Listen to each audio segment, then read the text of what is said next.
Happy Thursday, everybody. We got a lot to talk about, a lot to react to, and a lot to roast. So grab a beverage. Hopefully you're wearing something very comfy. Smash that like on your way in. And let's get started. If you like what you see, come and get it with me. I know you deserve all you want. 'Cause your heart's made of gold. But don't wait till you're old. If you want it, I get you some. Hello, everyone. Welcome back to my channel. Stand-up comedian, pop culture vulture, and dopamine fiend. You know the word. Joleen Lunzer here for No Offense, All Offense, where we take a look at pop culture news, true crime, trending news stories, just anything that is spiking our dopamine, because we're always looking for more dopamine. All right. We take a comedic look. Sometimes we can't always find the comedy, but sometimes we can, and we bring a little levity to things. Remember, I'm very opinionated, but that doesn't mean you have to have the same opinion. You're welcome to sound off in the live chat. Hello, live chatters, or the comment section if you're a part of the replay crew, and we can just respectfully agree to disagree. That's my opinion! So these are just my opinions, which are strong, but you can have your own. Also, remember, everything I say today is true, except for the parts that are false. Everything is alleged and for entertainment purposes only. Allegedly. So smash that like if you wouldn't mind. Let's set a like goal for 500 likes, and hit that subscribe as we continue growing in subscribers. Thank you so much. And if you want to support the channel further, you know the drill. You can send a super chat live here on YouTube, where I will highlight your comment like Michelle's 3 boys did. Thank you so much. And we will read if you have a comment you want me to read. This is the best way to get that read. So thank you, Michelle, who says, hi, Joleen, looking gorgeous as ever. You're too kind. You are too kind, Michelle. Thank you so, so much for starting the live off with a super chat. You can also, Cheryl Joy, thank you so much for the super chat. Appreciate that. You can also join my membership here on YouTube, or I also have Patreon if you prefer Patreon. Links are in the description. Yesterday, we had people gifting memberships to each other, which is always nice if you want to do that. I also have a Venmo, PayPal, and a Cash App. You don't have to do any of those things, but they are there if you so choose. I do want to shout out some Venmos I received yesterday. Thank you guys so much.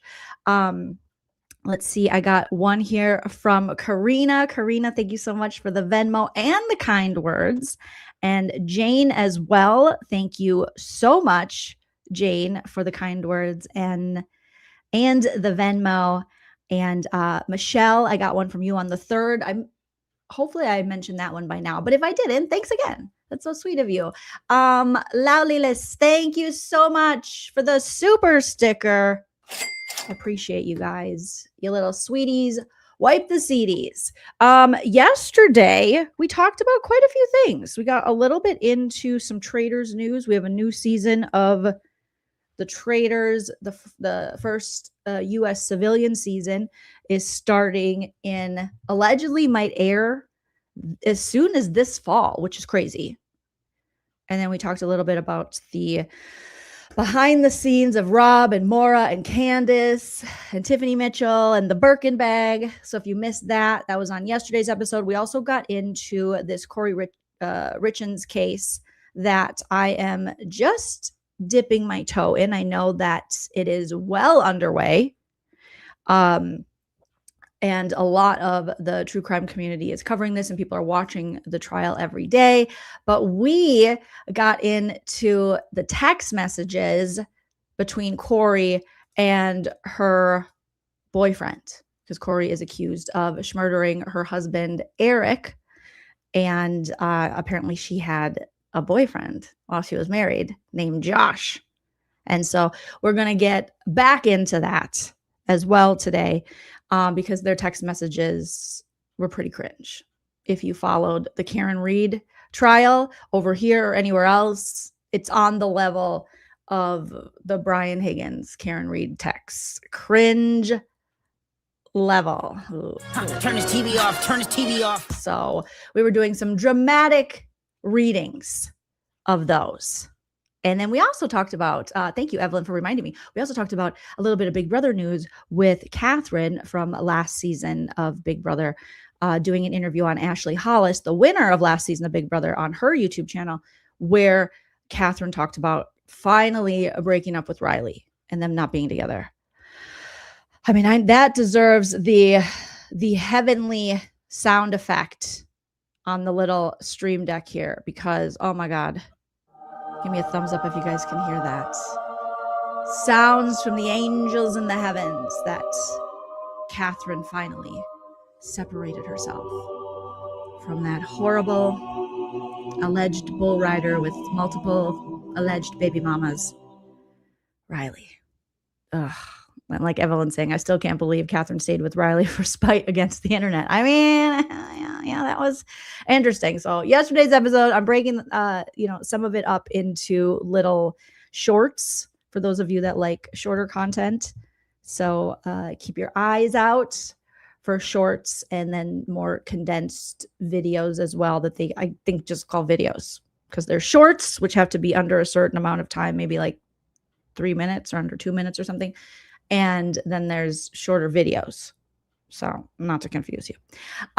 Michelle, thank you for being a member as well for 2 months. Appreciate that. So glad to give you back. So glad I'm back. Yes, thank you so much for saying that. Missed you. I missed you guys too. Thank you, Michelle. Says state rested and defense did as well. I saw that today with Emily D. Baker. Defense did not put on a case. That's crazy. That is crazy. I was watching a little bit of Annie Elise's video that I talked about yesterday, and I watched a video she did, which is she did this probably like 9 or 10 days ago, Kouri Richins, grieving widow or criminal mastermind. And wow. So we're going to be checking in today too with other creators like my best friend Tricia from Web Sleuths, and maybe even a little bit of the hidden true crime to see what they're saying about this case. Because we love to parody, roast, and react to the crazy YouTube true crime community. There are some real characters there.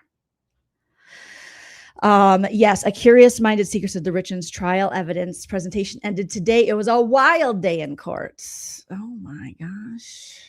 Oh, you thought my sweatshirt? It's a t-shirt that says Sunnydale High School for Buffy the Vampire Slayer. But I should get myself a sus t-shirt as well. So we're going to be having some fun and looking over some things, reacting to stuff today. So get comfy, because we're going to be here for a little bit. I don't know what is going on with my StreamYard, but they keep changing the stuff. Oh, I don't want to do that. What is going on? No, I just want the bubble letters. And they automatically assume I want this blue color for my, and now I want some lavender and or pink. Thank you very much. Okay. We fixed it. Yay. So hello to everyone joining us in the live chat, you guys. Okay, so first things first, do we want to get right back into the text messages, or do we want to? It's just, there's so much, you guys. Let's first check in on our friends. Should we check in on? Put a thumbs up in the chat if you want to check in on our best friend Tricia from Web Sleuths and see what she's saying about the Kouri Richins case. And we'll see how many people are like, let's do that, Jolene. Let's get into that. Okay, Allison put a 1. Very good. I'll give you a minute to find emojis. And if you don't want to check in with her first, put a thumbs down. Put a thumbs down. Janice, good to see you, Janice. Ballet Flats is here. Jen Pookie, love your name. A lot of thumbs up. Okay. All right. Bro Brack Madness, thank you. Glad you caught alive. Good to see you. Okay, you guys, I think you guys have missed Tricia. I have. It's been a while. It's been a while. Since we've seen Trish. Okay, let's see. So it looks like Tricia does have, if you guys want to, let me drop the link for Tricia's channel here in the live chat if you want to check her out. It's up to you.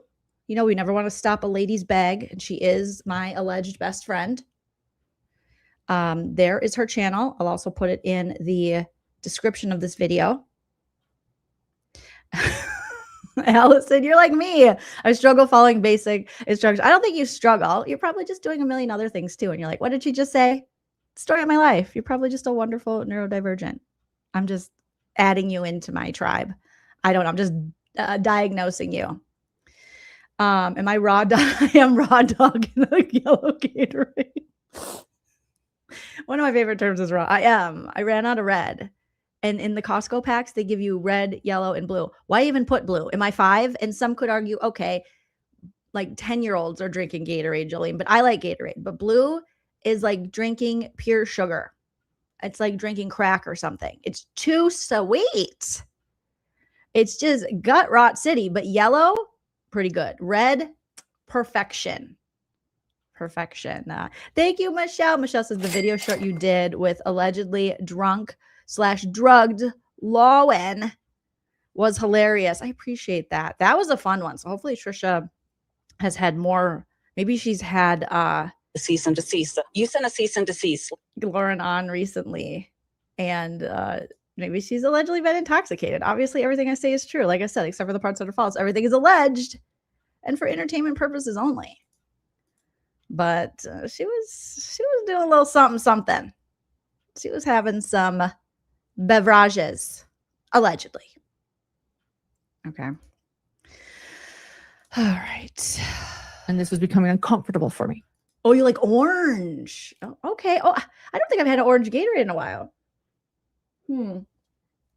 I was strictly fruit punch for a long time. And then yellow snuck back into my life. But blue, get the hell out of here. Get the hell out of here, blue. Blue, too sweet. Blue, it was too much. Okay, so Trish has one later today, but Trish also did one 17 hours ago. She does a Kouri Richins trial. Let me just look at Trisha's channel and see if we have. I don't even know if Stacy's there. Like, there's so much we need to get caught up on. All right, so let me pull up Trisha's lives here, then I'll share it with you guys.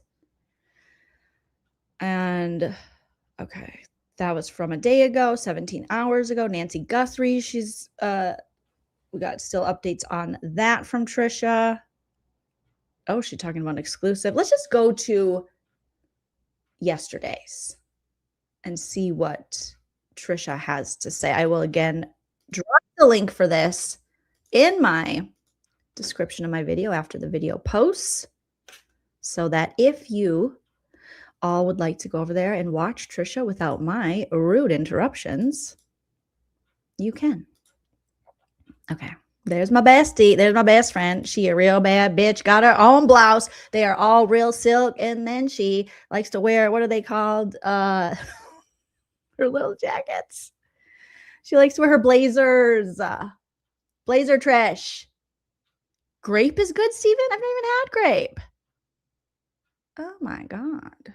See, Janice, I'm telling you, I get that it's made for kids, and yeah, I should stop thinking Gatorade is marketing to me. But back in the day, I feel like they marketed to adults, but like athletic adults, and I guess I'm not athletic, so I should probably get an adult beverage to drink. But okay, it looks like Tricia has a beautiful Easter blazer. I think I saw someone in the chat say it's an Easter blazer. Gorgeous. With another silk, a button-up blouse, and a brooch. Oh my gosh. Up on top of the blouse. She has a glow to her again. And let's get listening to Tricia. Hey everyone, welcome to Web Sleuths YouTube Live. Oh yes, he never fails us, does he? This is Othram. Text Bug Nugget the first. I'm telling you, if I'd have known how happy he would have been by me buying this little lamb, like Silence of the Lamb chops, as Stacy says, I would have bought it for him a long time ago. This has made him so happy, but he can't go anywhere without it. So I do apologize. It's part of the Web Sleuths YouTube Live. What can I say? My Dave dog came in. Hi, Dave dog. He heard the squeakiness of the toy and he was like, Mom, do you have another dog in here? Did you take my toy? Are you playing with my toy? You better give it back. Sorry, Dave. There's a dog named Butt Nugget and he's super cute. Not as cute as you. I mean, all dogs are adorable, but you know, obviously you are a dog model. And Dave's turned his back to me. I'm really sorry, Dave. Please forgive me, for I know not what I do. Please forgive me, because I can't stop loving you. Don't deny me this pain I'm going through. He doesn't want to hear it. Okay. Sorry, Dave. We might hear Butt Nugget's toys, but feel free to go grab one of your toys, Dave Dog. Okay. Right, Authy? Okay, here, we're going to throw it one more time. There you go. And then we're going to calm down. Hope everybody's having a great day today. It was, again, wild again in the Kouri Richins case. Is that trial ever just going to have a normal day? I don't think so. But I saw a couple of things that really worry me. I think she's guilty as hell. I think she tried to kill her husband on Valentine's Day. Tricia's not going to hold back. She's like, send me your DNA and I'm not going to hold back. She's guilty as hell.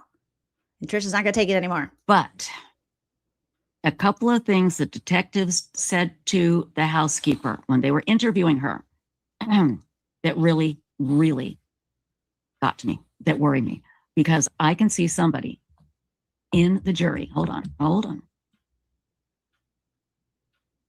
Sorry, Stacy's colony of frogs have jumped to my throat. But I can see. What?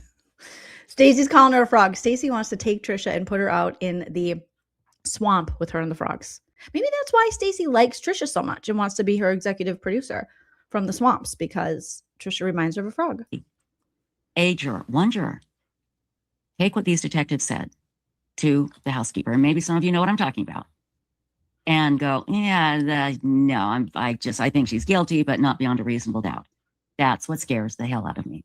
Also, we'll update you on Nancy Guthrie. There's not much other than Tricia keeps pounding on her desk. Like, someone's pounding on Tricia's desk all the time.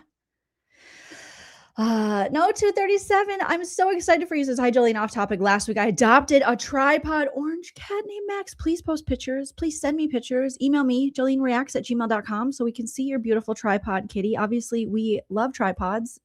As everyone knows, Dave Dog is a tripod, but an orange kitty tripod? Be still my heart.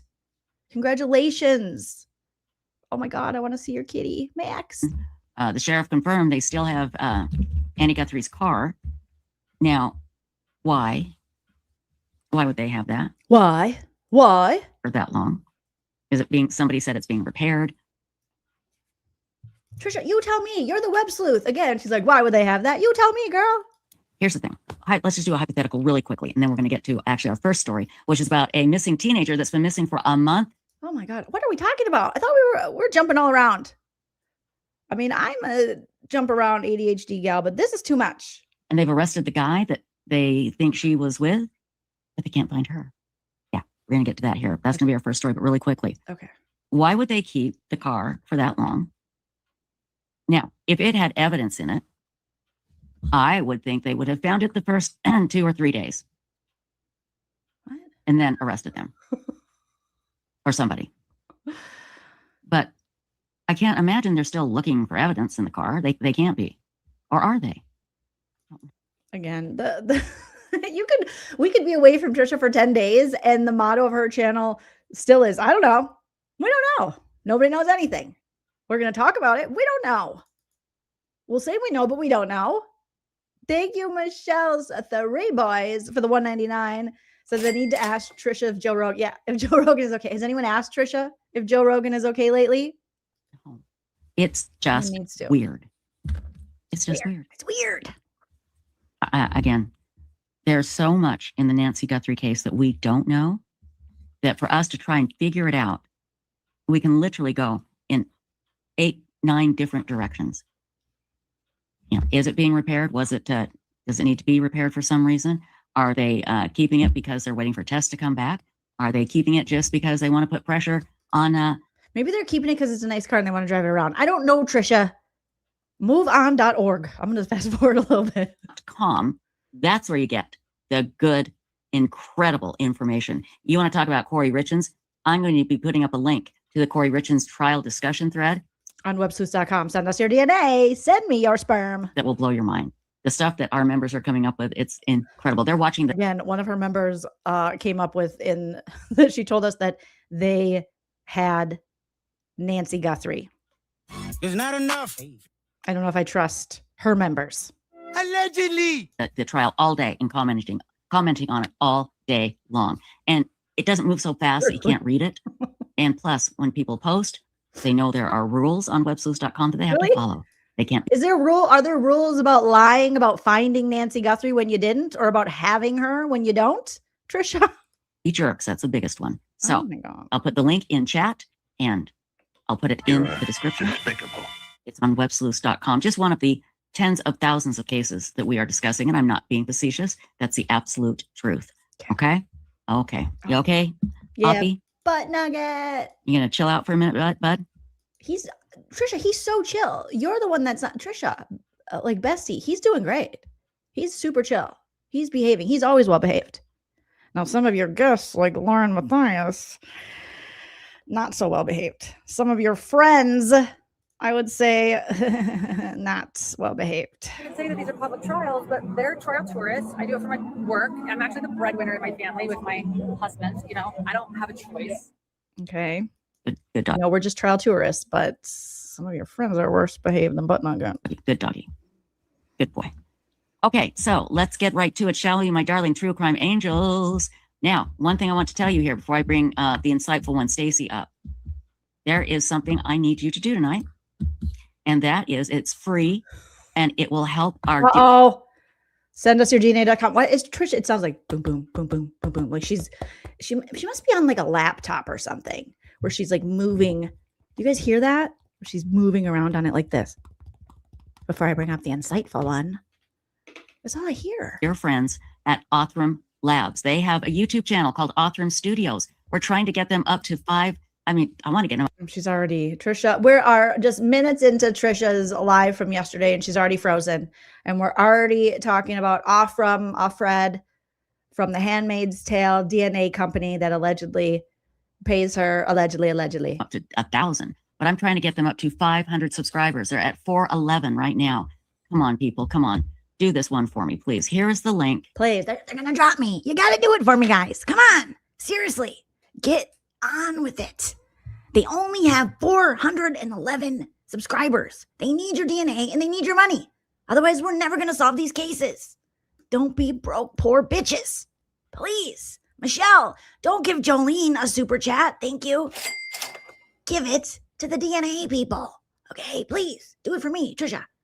Michelle says, need to do a count on how many times Tricia says, I don't know. Yes, who's going to volunteer in the chat? We can take multiple volunteers to count the Tricia I don't knows and we don't knows, and they just don't knows.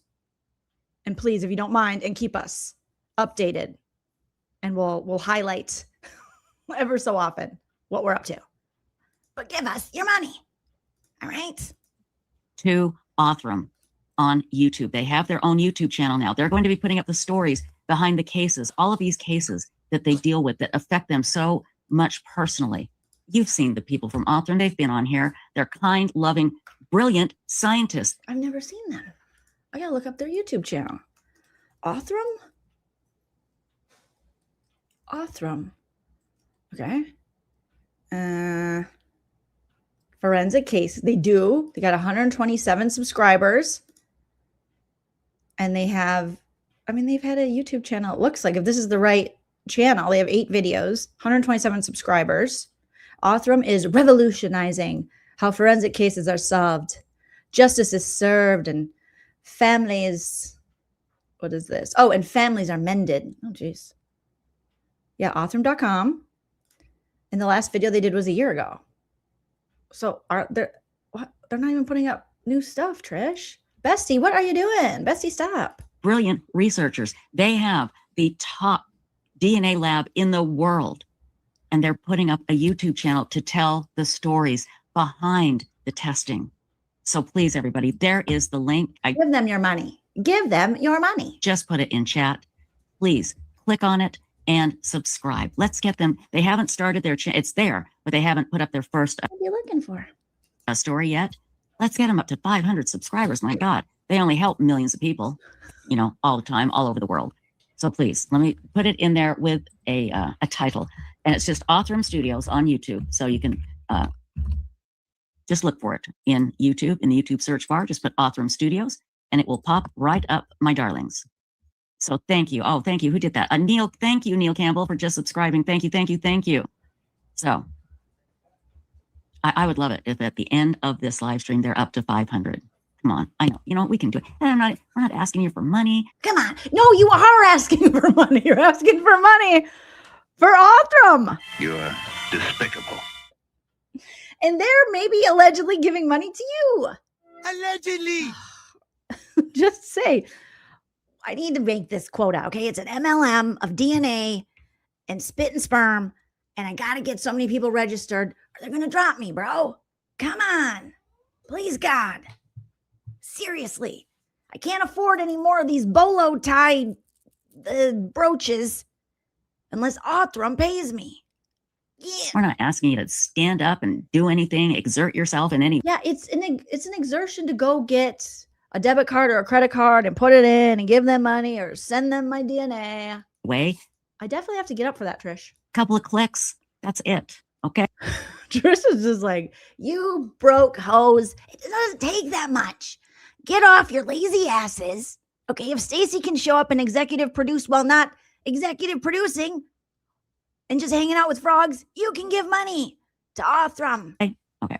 Now let's bring up the insightful one. How are you, my darling? How is your head?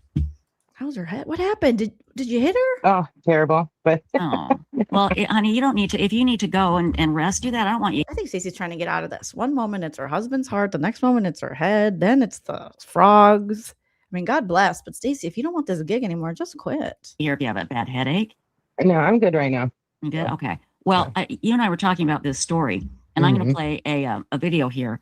But the video is like 12 days old, and I'm like, 12 days old. Well, this is just getting out in the in the public. I don't know why it's taken so long, but this girl, from what I can tell, and maybe things have changed since I read that. Okay, no, we're not going to talk about the missing person. I hope she's found, but get us to Kouri. Related to her. Oh, hang on here. Trisha's frozen again. There is nothing new. Frozen But they're again. still trying to discuss it and see what the heck's going on. The neighbors yesterday, that neighbor Trisha, how do I go away from you for 10 days? I come back, you're still frozen, and you still don't know anything. And Stacy's still in the swamp, and now it's a new ailment. They're just, it's so predictable, but it's almost reassuring how predictable it is in a world that is so chaotic. You can count on the fact that they will still not know anything, have all the technical difficulties, and be in a swamp. said they saw us, and they may have the camera somewhere. Still frozen. Just no, just She's back. so impressed with what they're doing. I again, because it's like, I'm sure they're just as frustrated. Who? And I would like to ask the sheriff, how is it working for you not telling anybody? And now she's back on Nancy Guthrie. When do we get to the Kouri? Okay, Nancy. Brian Enton. Some blonde lady in Brian Enton. I think that's that. Isn't she like a FBI person or something? Walking up and down, trying to get women in cars, and it was terrifying. Who's trying to get women in cars? And so I picked up a stick What? because there were guys walking up and down. Oh, now I want to hear this story. Tricia with a stick? Okay. But I do look around a lot. I do. Now, one thing, and I think I've told you this before, but this is great advice. Act crazy, okay? There was one time I was stuck downtown Salt Lake City. Oh, I know what she said. Okay, I think she's talking about like being a woman and out there. And if my husband is not. My uncle was a homicide detective, and he told me all the tricks and stuff. And yeah, unfortunately, us women, we have to think about this stuff. But the crazier you look, the more you look like you're going to put up a fight, the less likely a lot of these perps, a lot of these kidnappers, a lot of these pervs are going to grab you. It's just another line of defense, I guess, for us. That's what he found in his years of being a homicide investigator and talking to these horrendous men who would, take women. And so, and I'll, yeah. So sometimes I've told you guys before, I'll walk down the street. I'll be swinging my arms, talking to myself. I make eye contact. I've told a guy before, I see you. I see you. Don't try to, like, I want them to know I will put up a fight. Okay. This will not be easy. And it was on 2nd South and 3rd West. That's why me and Tricia are best friends. Cause she too, apparently she's showing how she had a stick. Here she is. She's like, and then I did this and I Mortal Kombated his dick off. Yes, I did. Just going, woo. It always takes Tricia about 30, 40 minutes, kind of like me, to hit our sweet spot. All right. So she's at 38 minutes and she's woo, woo, woo. Okay, we gotta go back and see Tricia. Woo, woo. All right, Tricia, show us your moves. It was terrifying. And I picked up a stick because this is what somebody had told me once. And I started swinging it around, just going, woo. I'm going to do that. I'm going to just grab anything I can. Woo, woo. Like, today is not the day and I am not the one. Get away from me, perverts. Leave me alone. I will claw your eyeballs out. Okay? It worked. Nobody approached me, but I thought I was dead. I thought I was dead because, I obviously was not a sex worker and I was just a woman alone. Obviously, Tricia was not a sex worker. Allegedly. She said, I was not a sex worker. But she was alone. Yes, I have to hear her tell the story. Like Miss Chaos says, didn't she have a story about Ted Bundy? I really want to hear her tell it. But I have a feeling Ted Bundy was like, I am not fucking with her. Okay? She will get me. So yes, Trish is whooping it up. OMG, not that nonsense as I made eye contact with a crazy guy in the park. He threw some garbage at me. No more eye contact for me. It can be dangerous, okay? It definitely can be dangerous. But I would say, my uncle used to say, if you feel like someone is following you, you feel like someone is like looking, like a lot of times with these guys, according to him, when he interviewed them, if the woman made eye contact, saw him, if it was going to be someone who they thought maybe could identify them down the line, they tended not to go after that woman. That was just something that he had said. But obviously be careful. But the woo-woo technique like Tricia does, that might work. In this really bad part of town with a big purse. And I thought, I'm done. I'm dead meat. And long before the days of cell phones, that's what I did. I just started swinging it. And I was singing a song, probably the ghost song. I don't know what I was singing. What's the ghost? But I was just, I just looked like a lunatic. It was like, who you gonna call? Ghostbusters. Like Tricia, like, get away from me. I talk to ghosts. The spirit of your mother says, quit being a perv. I want to hear this ghost song, Trish. Tech. And I'll never forget that advice. And that night, it saved me. I don't think I've ever been so scared. We're happy that you're here to tell the story, Tricia, and that you're safe. Another thing Tricia and I have in common. I was almost kidnapped twice in my life. She was almost attacked. Girl, besties. Universe has put us together. Again, I don't know how I can't remember how I got in that position because I'm usually very, very careful. I think don't blame yourself, Trish. There's pervs everywhere. I'd forgotten the key to the studio and I'd gotten there and it stopped and talked to somebody and then it got dark. It was just all a bad situation. So we're trauma bonded. Yes. Be very, very aware of your circumstances. I'm going to tell you something and then we're going to get to Kouri Richins. I promise, because there's really something I want to ask you guys about that I saw today. It has been 40 long years we've been waiting for her to get to Kouri Richins. That really bothers me. That just got me worried. Okay, she's bothered. What would bother Tricia, you guys? Put your what you think Tricia's going to talk about. Because she's going to talk about something before the Kouri Richins, something that recently really bothered her. Put your guesses in the chat of what you think Tricia saw observed recently that she needs to talk about that really bothered her? I'm going to say the all red starburst. I think she was like, I like the yellows. Okay. They're sweet, but sour, like me. Why are they going to be all red? That's discriminatory. Something like that. What do you think would piss off Tricia besides you not giving money to Othram, Offred, whatever it's called, .com and sending them your DNA? Okay. Max says the large, maybe it could be Kouri's large side part, how she parts at the neck. Kouri Richins parts her hair starting at the neck here. It looks a little Frontier Days. I feel like this is very 80s and or Frontier Days hairstyle. Okay. Hello, Lucky Kitty says, you think maybe she's mad that no one's walking the dog? Okay. Carmen buying booze?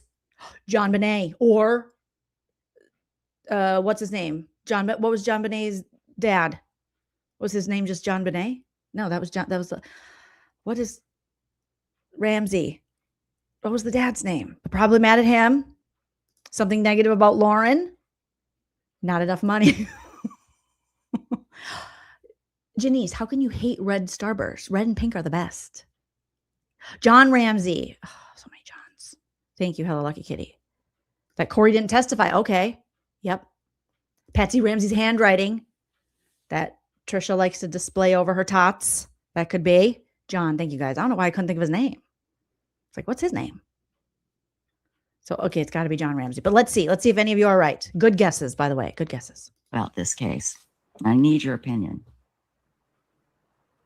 Tomorrow night, I'm not sure I'm going to do this, but tomorrow night, you know my friend Beth B., the one that passed away? No. Well, things are happening with her estate. Oh my God, I'm so sorry, Trish. So something having to do with her friend Beth who passed away. And such. Well, her house is there. And not to get into all the details, but somebody turned the electricity off. And so it looks bad. Well, somebody tried to break into it the other night. And we've got it locked up pretty good now. But I need to drive by at night and go check. I've talked to the police. They're going to do extra patrols. Okay. Maybe I missed where Tricia talked about her friend who passed away but now she's randomly telling us about her friend's home. What? Her back of her house is in an alley. And so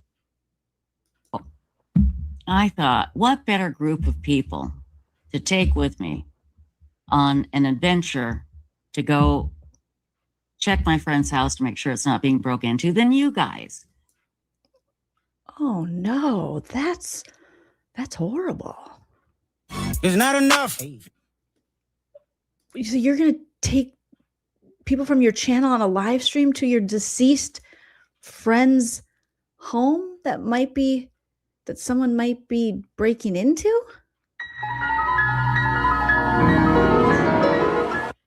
This is weird. So that you're going to turn into content? So I have a little card doodad that I can stick my phone on so you can be with me while I drive. And then when I get there, I can walk around the house and make sure nobody's trying to break in. I've got all the codes and everything. But is Tricia getting into ghost hunting? What is going on here? Don't want to go alone. So I'm going to take you all with me. I mean, what do you think? Or do you think that just... Pepper says, I don't want to go. We don't want to go.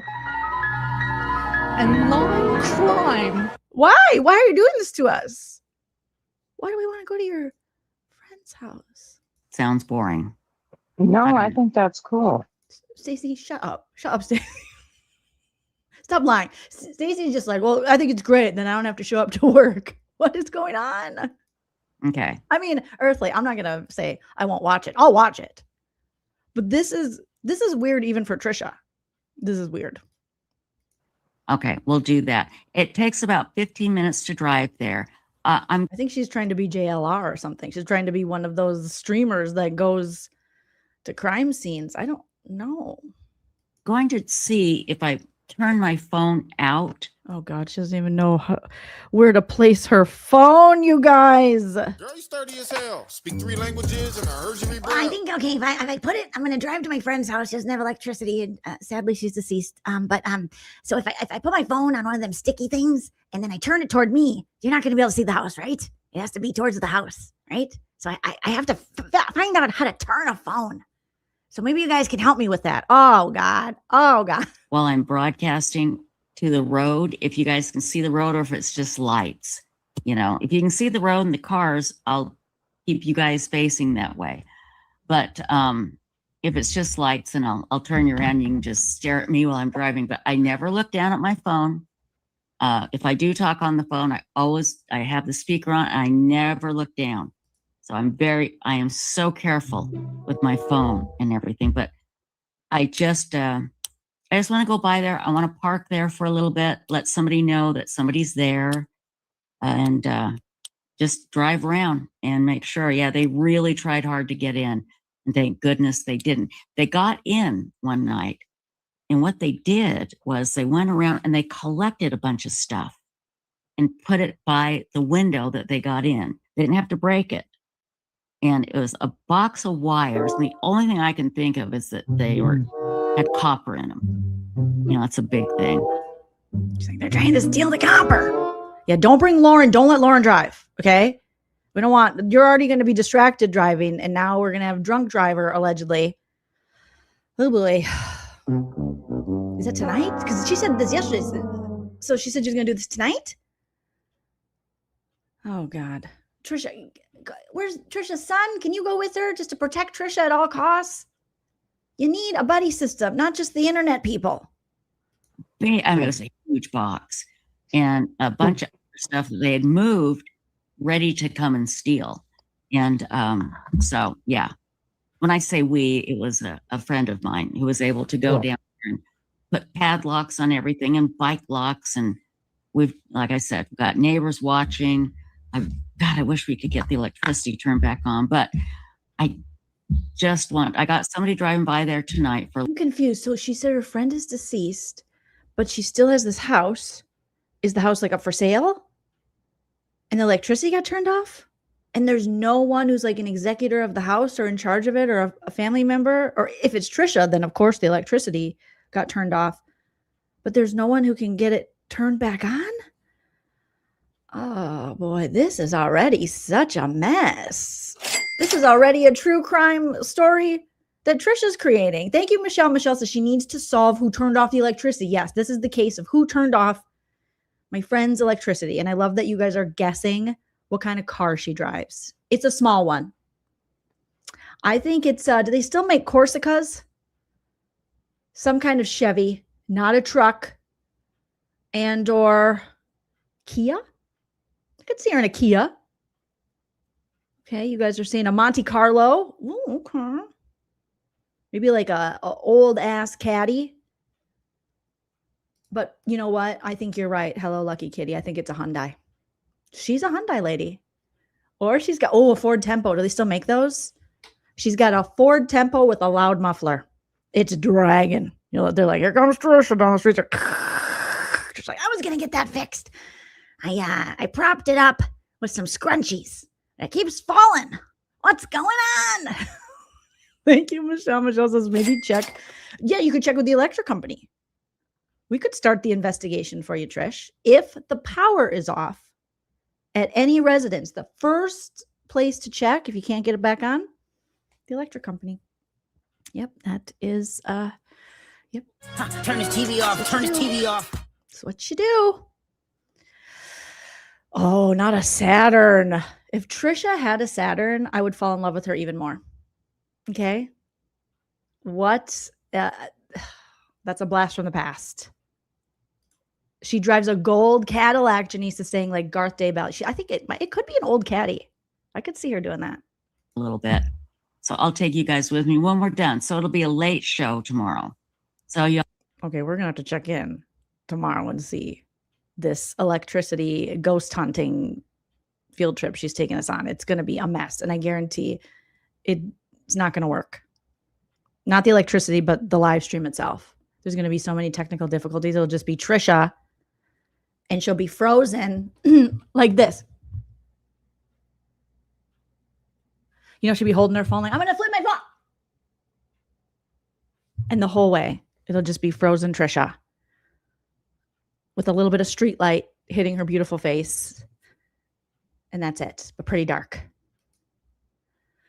Oh boy. All with me on that? That cool? Yeah. Oh. We're always with you, Tricia. The good, the bad, the weird, the I don't knows. We're here. Okay, very good. Very, very good.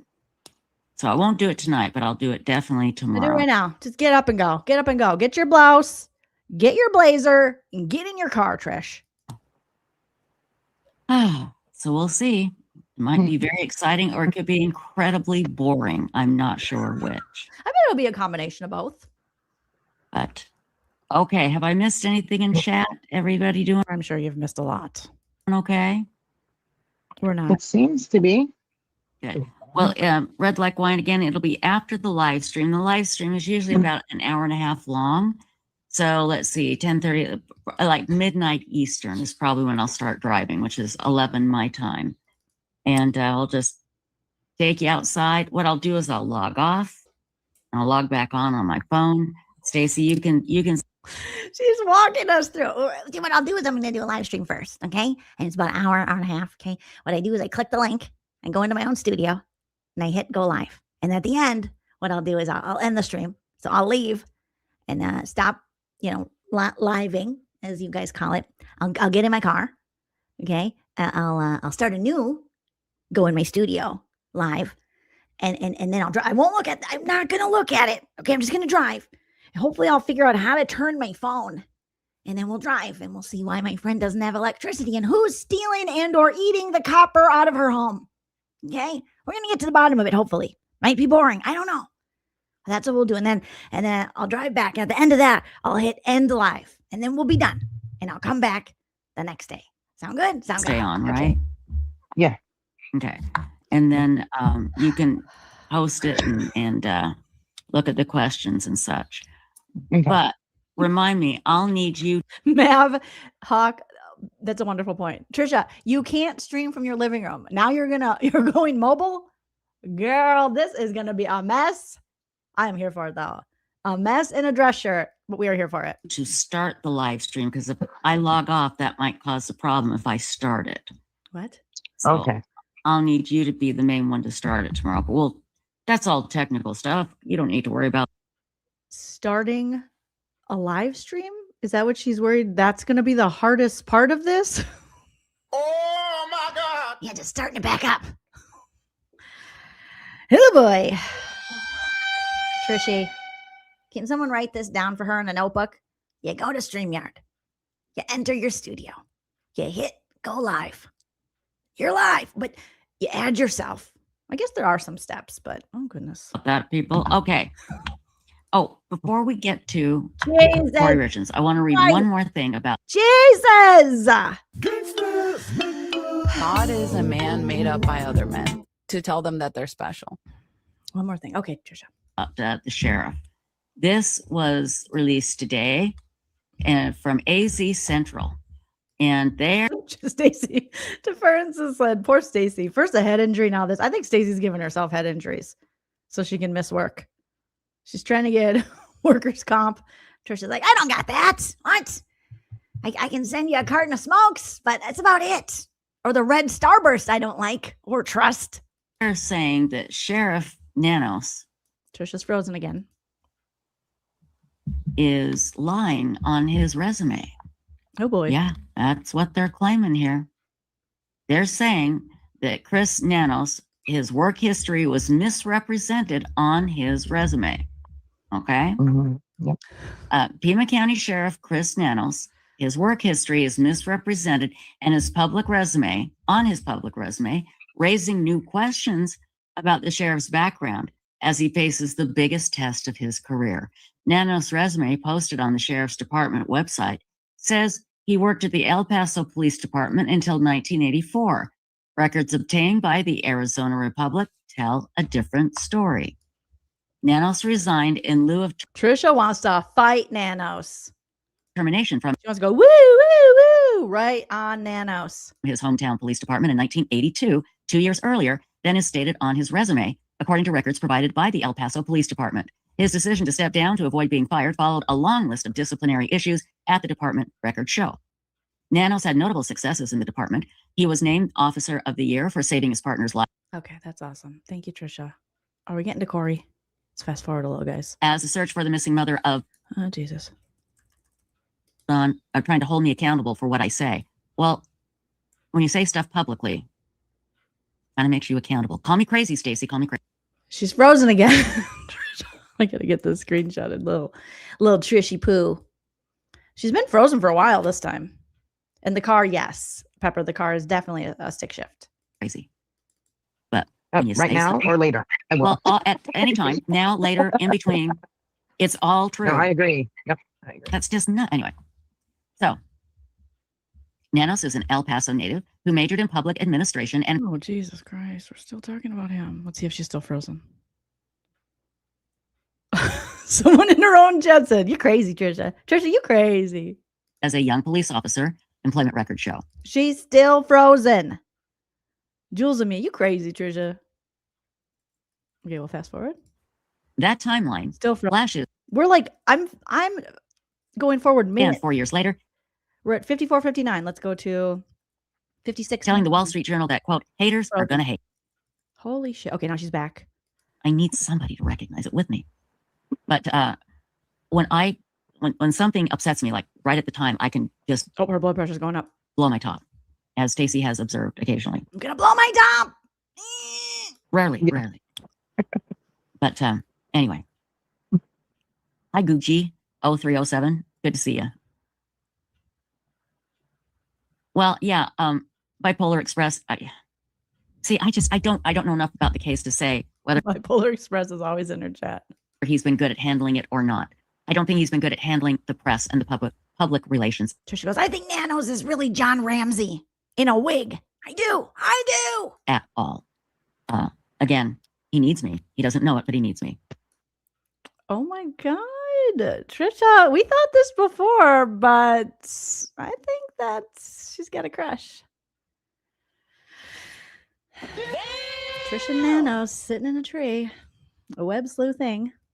And he just that he should not have sent that email. You don't put something like that in writing. That was a snarky answer. It's going to make the newspaper people angry, reporter angry. Don't do that.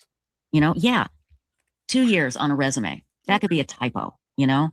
I agree. Saying that he was not truthful on his resume, that's not fair. Now, there are other things, bring it out. But a 2 year, something like that, a 2 year discrepancy. I don't think that's a problem. Am I wrong, Stacy? It's 2 years. He needs me. What do you think, Stacy?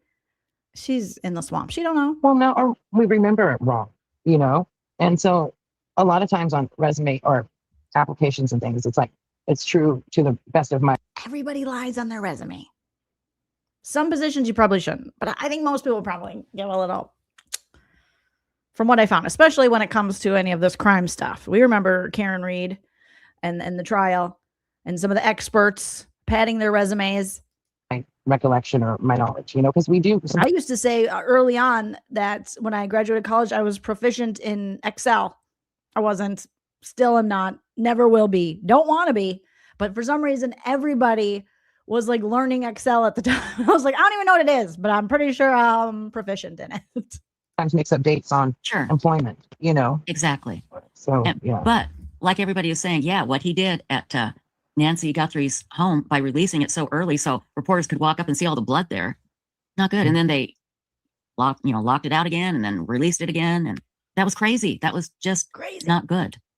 And I think it's just an overreaction. I think he overreacts and he gets emotional. And haters are going to hate, but don't give them a reason. Don't give them a reason. Make them hate you. And Trish is like, haters gonna hate. And that's how it is. Trisha said, just don't give them a reason. make them look like the idiots. Yeah. But when you answer a media person like that, that's sarcastic and snarky. Oh, that's just not going to go over well. But again, he needs to hold a press conference. He needs to release some information. He absolutely does, because it's not working. If they had leads in the case, if it looked like the case was getting ready to be broken wide open, they're going to find her. They're close. Okay. But nothing like that. It's nothing like that. I'm sorry. I'm sure they're busy. I'm sure they're checking out leads and they're just working their behinds off. But I don't think there's anything going on. I really don't.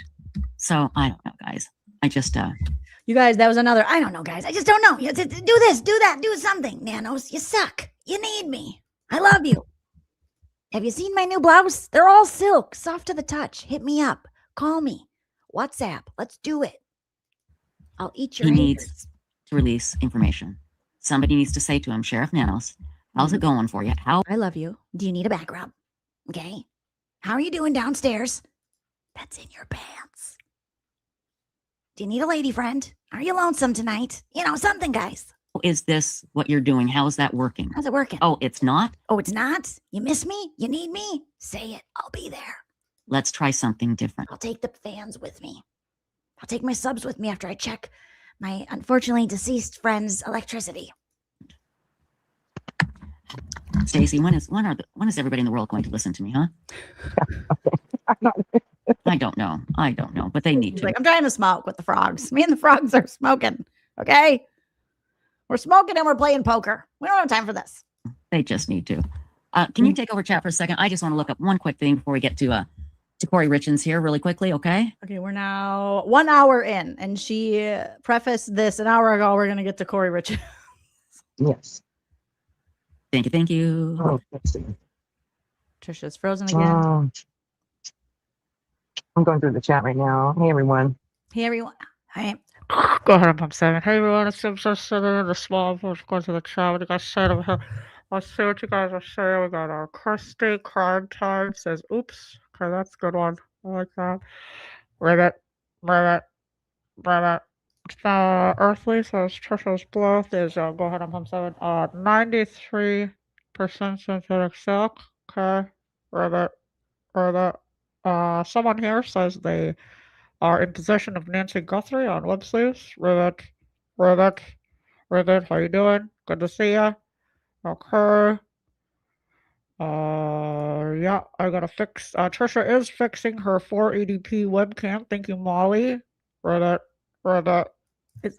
Tricia, come back. You can blame it all on Nanos. See. Yeah, happy birthday to whoever has a birthday in March. I can't believe it's March already. Riveting, Stacy. Sweet Stacy's like, I can't believe it's March. I had birthday. Everyone had birthday in March, or February, or January, or December, November, October, September, August, July, June, May, April, back to March. It's crazy. I can't believe that months have existed. God, I'm pump 7. Ribbit. I know. It's unbelievable. It's unbelievable. Something interesting happened to me today, though. Let's talk about it. Tell us. It was a couple of years ago. It was 2024. I had messaged a pathologist that. What? Stacy, we got to get you a mic, baby girl. You deserve a mic. You got to get out of the swamp or get some kind of swamp mic. It's like, sorry, pathologist. What is she saying? I saw online and asked them if they could come on to discuss Tammy Daybell. Okay. Well, who? They never responded. Tammy Daybell? It's one of those where I reached out and didn't get a response. So today, all of a sudden, I get this message and it's from them, and they're, oh my gosh, I don't know how I missed this. Well, let's have them on anyway. We can still talk about it. Hey. Yeah. Well, I talked to her for a bit. She gave me her phone number. So she's like, oh yeah, I said other cases, we would be interested. So very nice. But I can't. So she didn't respond to me 2 years ago because she missed the message, and I thought that was so cool. Well, she that responded is wonderful. Now. Yeah. That is great that she did that. Yeah. Hey, respond 3 years later. We don't care. We're not picky. Yeah. We absolutely. We'll take you in, and that's just the best thing ever. It's frozen again. Absolutely. Still frozen. So, oh my gosh. That was a nice surprise, That is a nice surprise. Well, yeah. I mean, hey, she could probably help us with even Nancy Guthrie. I know. I was going to ask her about that. Yeah. Ladies, let's do a production meeting about this. Get to the Kouri Richins. That would be fantastic. Yeah. Oh, she's back. Trisha's unfrozen. Okay. One more thing. I just want to look up some. I just found Oh, Jesus Christ. Jesus. Cheese and rice. some great clips. They were the people on YouTube were late getting the clips today, but I do want to read a couple of things. I want to go over something, then I'm going to play you some clips of some of the testimony today. I don't know if you all had a chance to watch it, but this is just getting crazy, guys. I am really worried about the possibility. Just spilled on myself. That one juror will just go, yeah, I just can't. Yeah. So Trisha's worried about a hung jury and a hung Nanos, if you know what I mean. Look at Trisha's beautiful frozen face there. Okay. I was going over this affidavit for a search warrant that I told you about, which was for Kouri's mother's phone. Yeah. And the information the officer had written in it to obtain the search warrant. And it's got a pretty interesting paragraph or two in there on it. What does the it mother.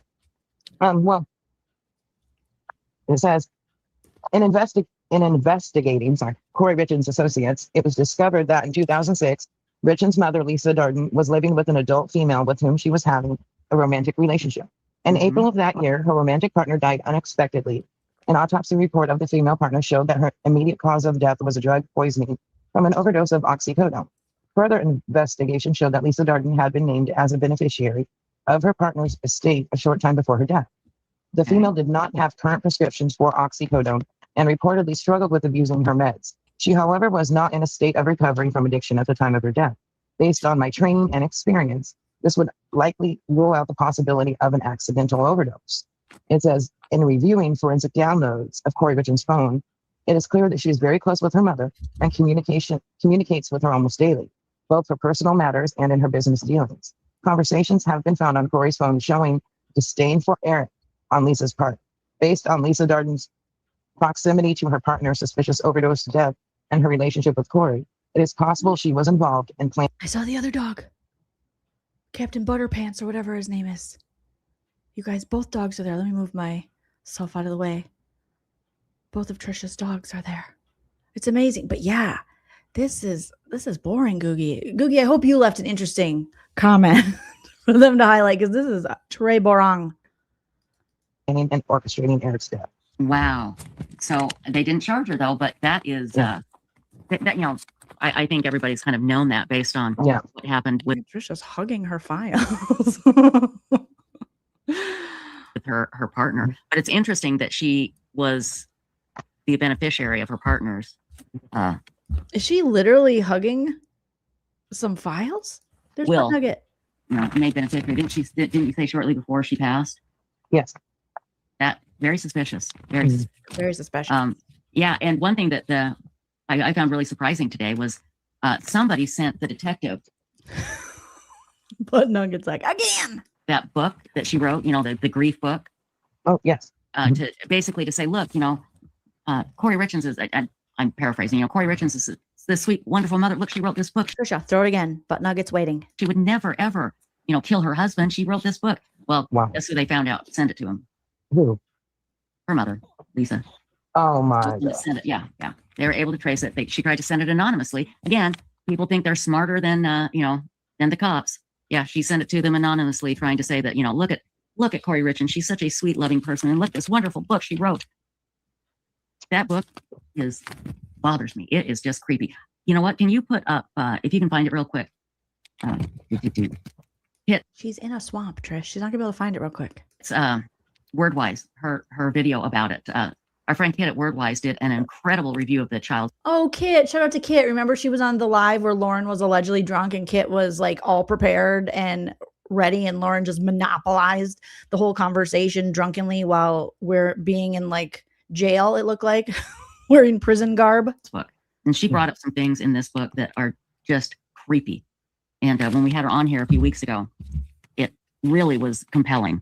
She never got to talk. How was it compelling? We literally never heard Kit talk. It was just Lauren. Like, what? Trisha, we were there. So I would encourage everybody to read or to watch Kit's video about the book. What's Kit's channel? Tell us. Called Are You Still Here?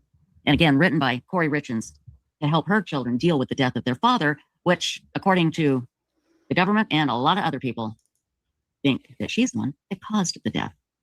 So, Hey, yeah. Dr. May.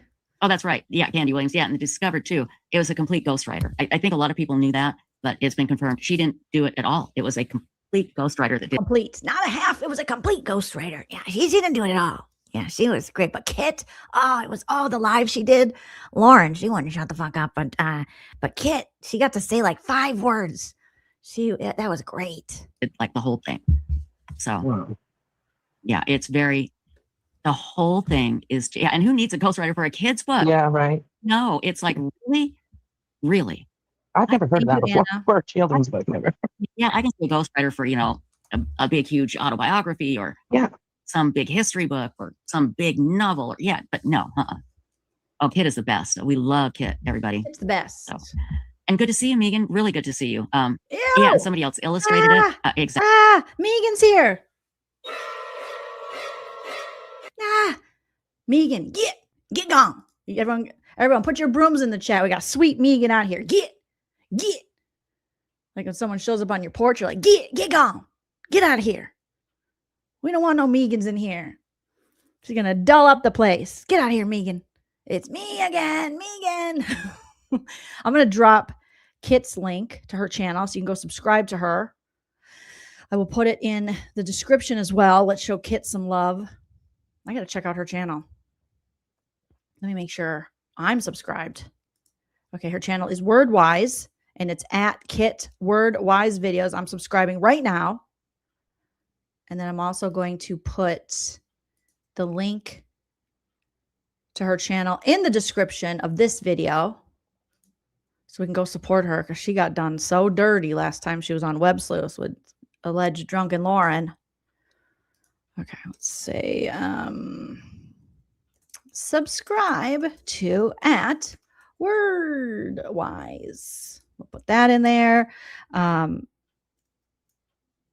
then we'll put the link for this one for Web Sleuths if you want to watch that. Watch these. And okay. We did it. We did it. Poor Kit, though. Oh, that was a rough one. Oh, yeah. Thank you for putting your brooms. Get gone, Megan. Megan, get. Exactly. Well, I don't know. Now, I've never, oh gosh, I've never done this before, Stacy. Are you ready for something new? I'm not sure yet. Okay. Here it is. Megan, do you want to join us? No, God, I've never asked you, but you're welcome to. Tricia, are you trying to sync your channel? Are you trying to fail? Do you have a failure kink? She is boring and condescending. Oh my God. I'll take 1,000,000 drunken Laurens over one sober, condescending, patronizing Megan sitting in front of a cage. I ask Megan all the time. If you want to join us to talk about Kouri Richins, you are welcome. What is it about Megan? What makes her so good, Tricia? You could have all this as your bestie, but you chose, hi, my cousin's a killer. Lauren Matthias is like the best person ever. I sit on a bed of lies in front of a chicken coop in what appears to be maybe my dining room. Yeah. Come on, my dear. We would love to have you. No, we wouldn't. No, we wouldn't. Don't speak for me. Today was just, again, it was just crazy. I was watching all of the recap of everything. And, those prosecutors must feel like they are in another dimension.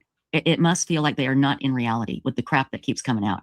It is unbelievable. So, but okay, I want to tell you about something that was said today. You guys are all like, no. Do you see this, Meegs? No, thank you. Monotone Meagy, no. And then she talks down to us. It's just, ugh. There's nothing good about it. Now, they brought back the housekeeper, right? And she's the one that finally brought back. Isn't the housekeeper referred to as CL? Now we're back in Kouri Richins. Finally. We are an hour and 9 minutes in.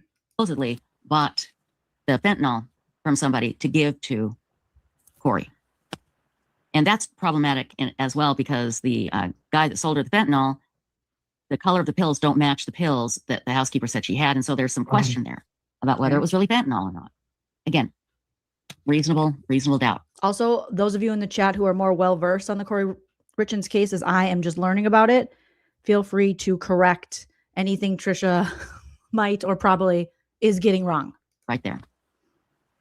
But they're interviewing her, and they brought her in to talk to her.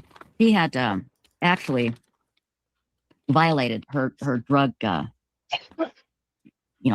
drug, what do you call it? Stacy, you okay? I think Stacy just fell in the swamp. Did you guys hear that?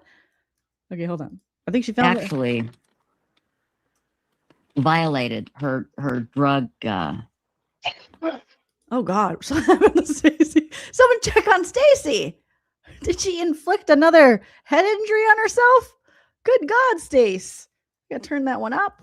Slow it down. Or not. Again, reasonable doubt right there. And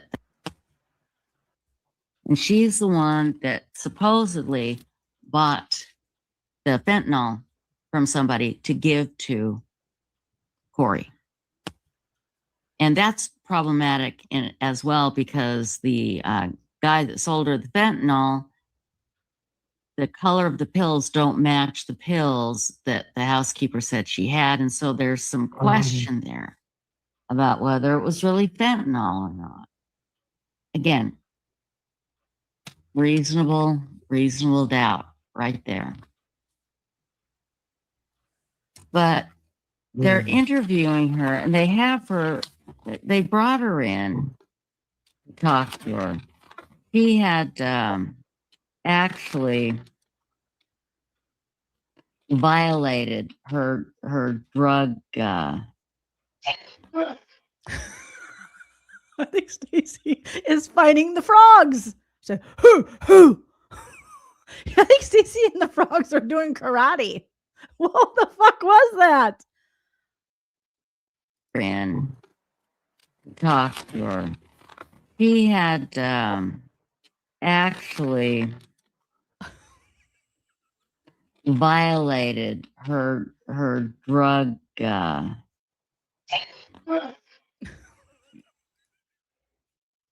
are you okay? Tricia, didn't you hear that? Something is happening. There might have been a frog murder. Stacy may be giving herself a CTE again. What's going on? Tricia just keeps going with her giant legal pad. I've never seen a legal pad so large in like one of those expanding folders. Good Lord, I'm more worried about Stacy now. Her drug.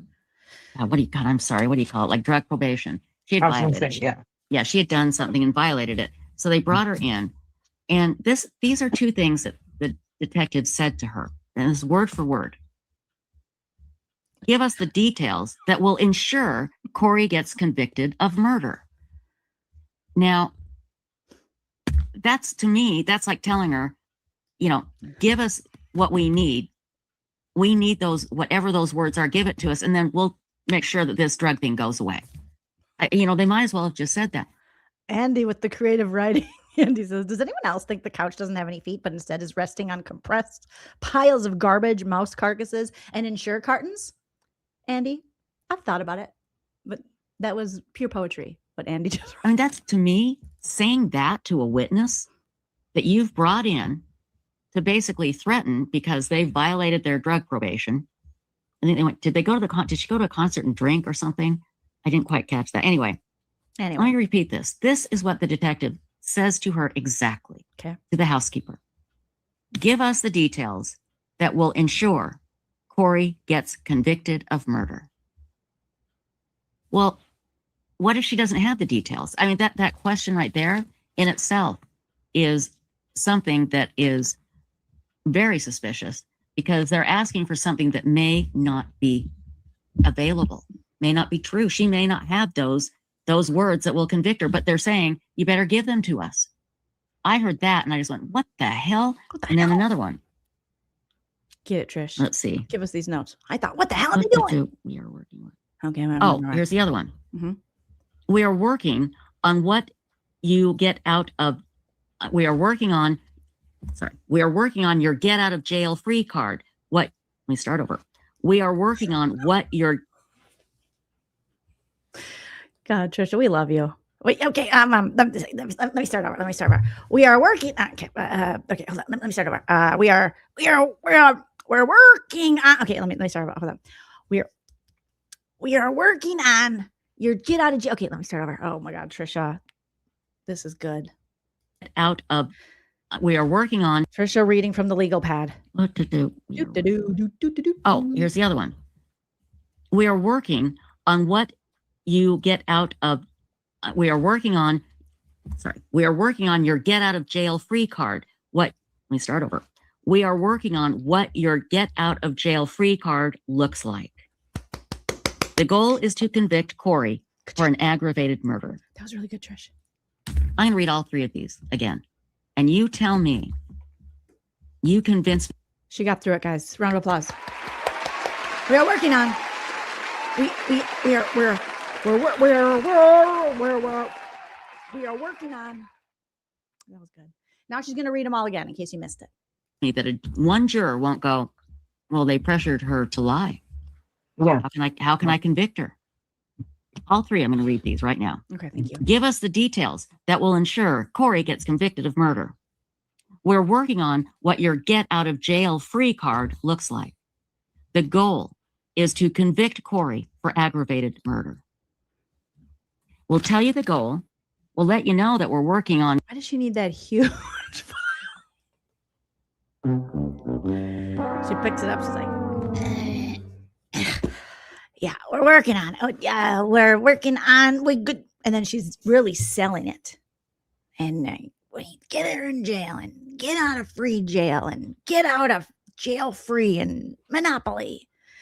oh, Trishy. Oh, Trishy. Getting you out of jail for a violation. And by the way, give us those words that every time she says that, I think she's going to say, give us our daily bread, and forgive us our trespasses as we forgive those who trespass against us. And lead us on to temptation, but deliver us from evil. Will convict her. Okay. I'm sorry. That is weird. That scares me to death, Stacy. That really scares me. Stacy. Yeah, I see why.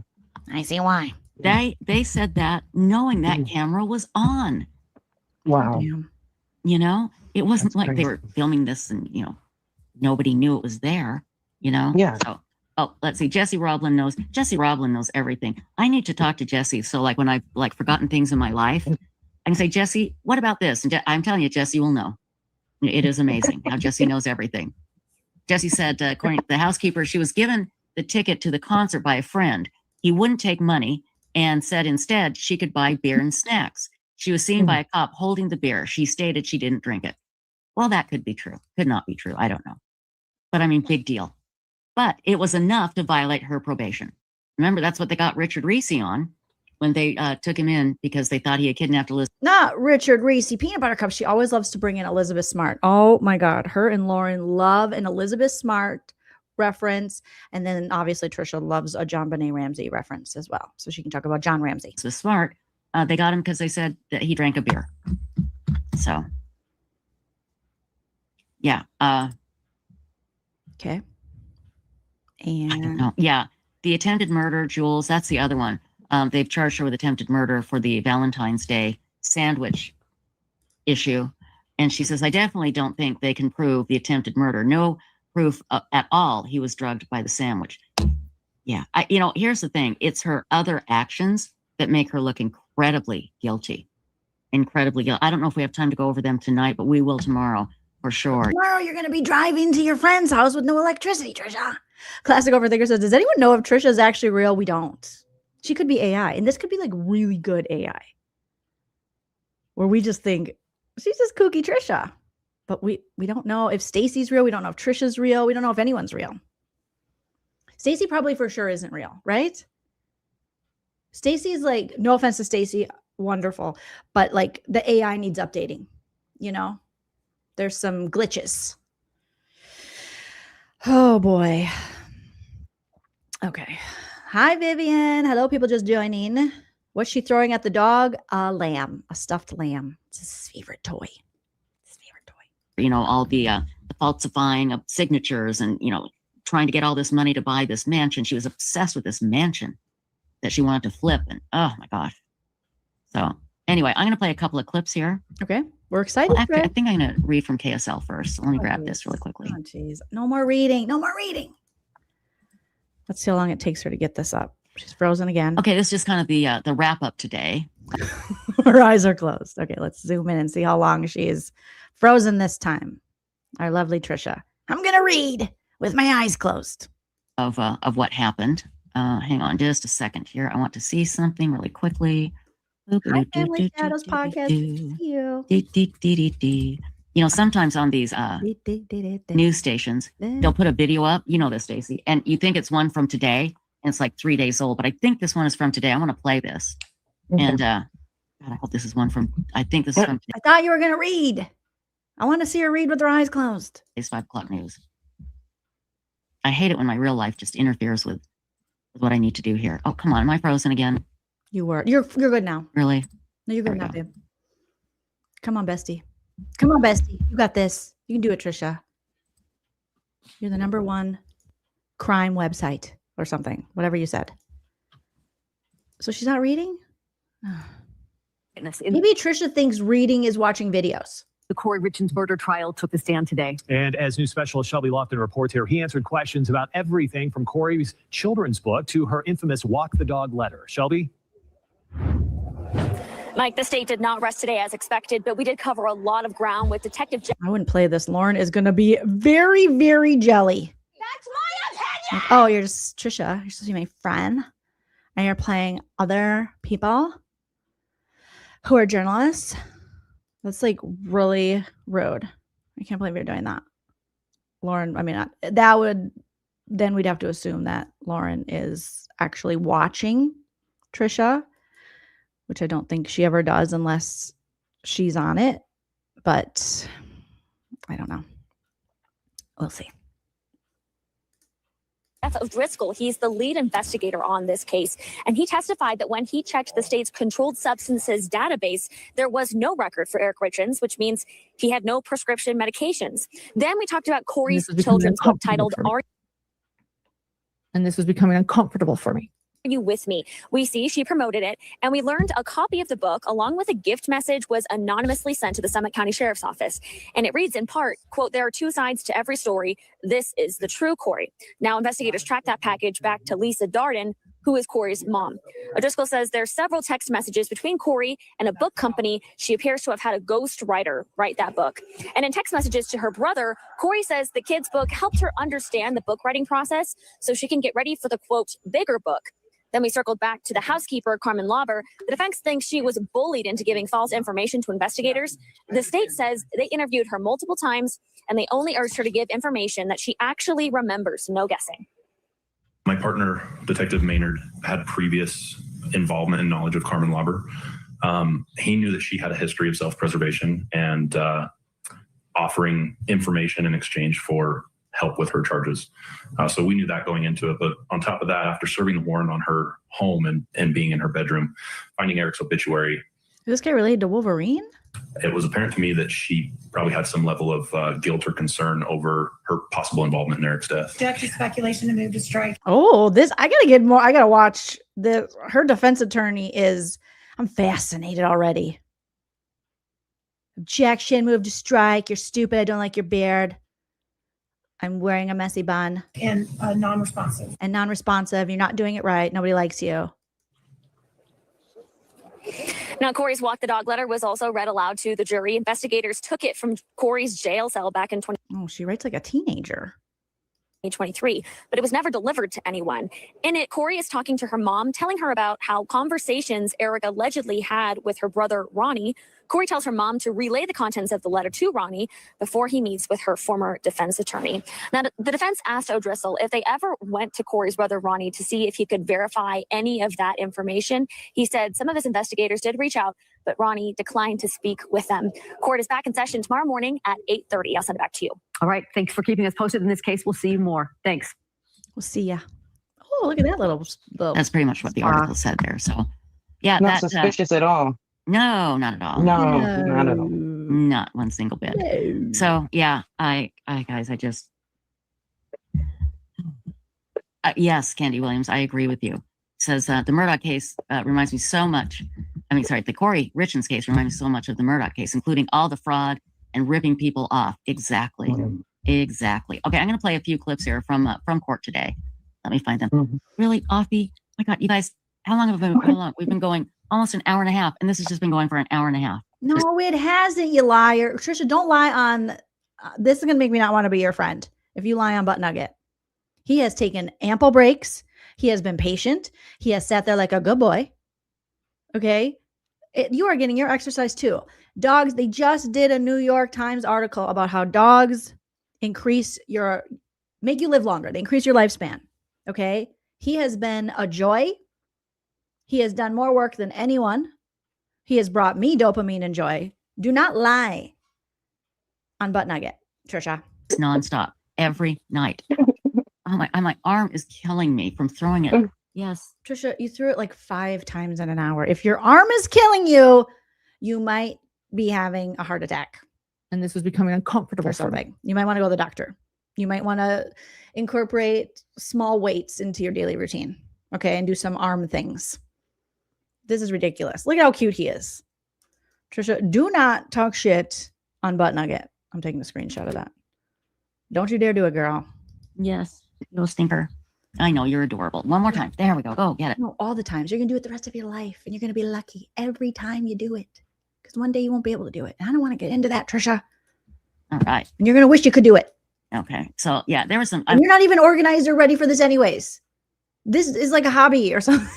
Why are you acting like you're not Connie Chunging? You're not Jane Paulying. You're not Diane Sawyering. You're not even Gail Kinging. All right? Calm down. I mean, there were so many good.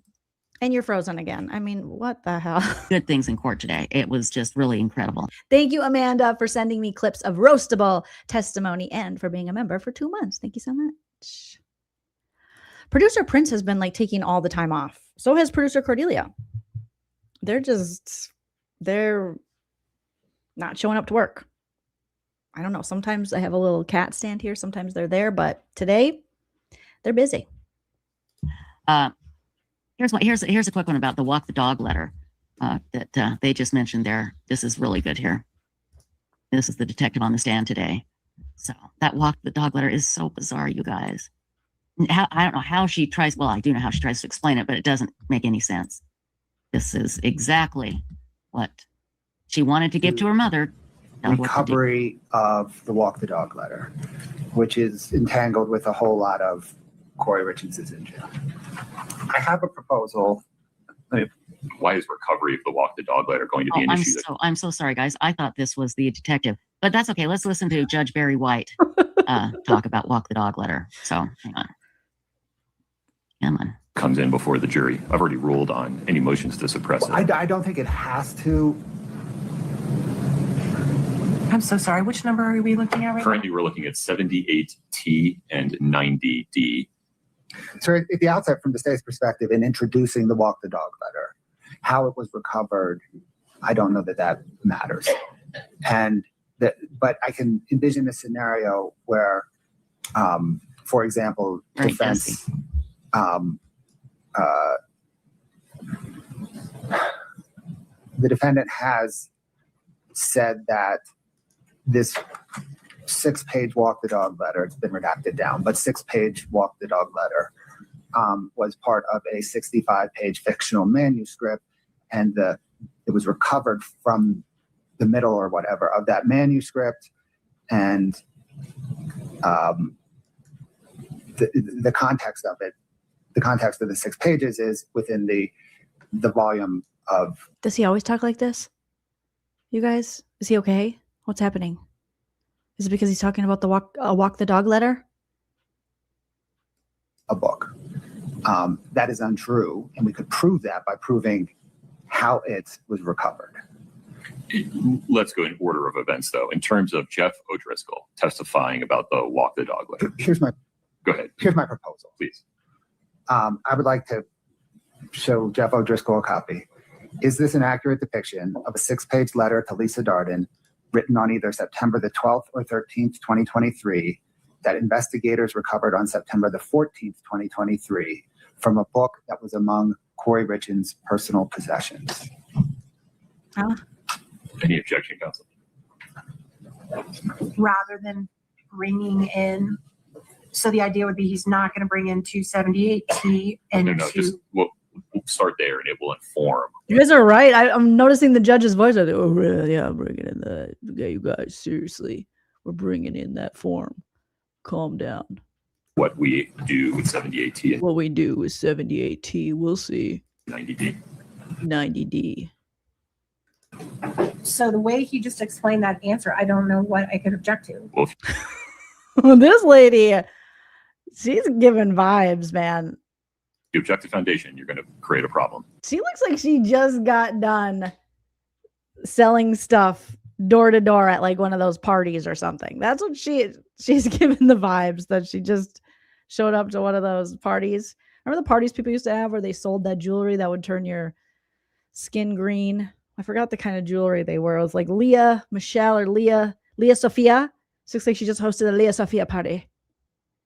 And she's pissed because her friends didn't buy enough. And then she has to go to court. Yeah, she's giving like Mary Kay, Avon, Pampered Chef, Leah Sophia, something like that. So I just need to have what It's like a walking MLM. he's proposing is that question be not non-objectionable based on foundation by stipulation of the parties. Stipulation. Well, I don't plan to object to that question because The judge has a deep voice. His balls dropped all the way to the floor.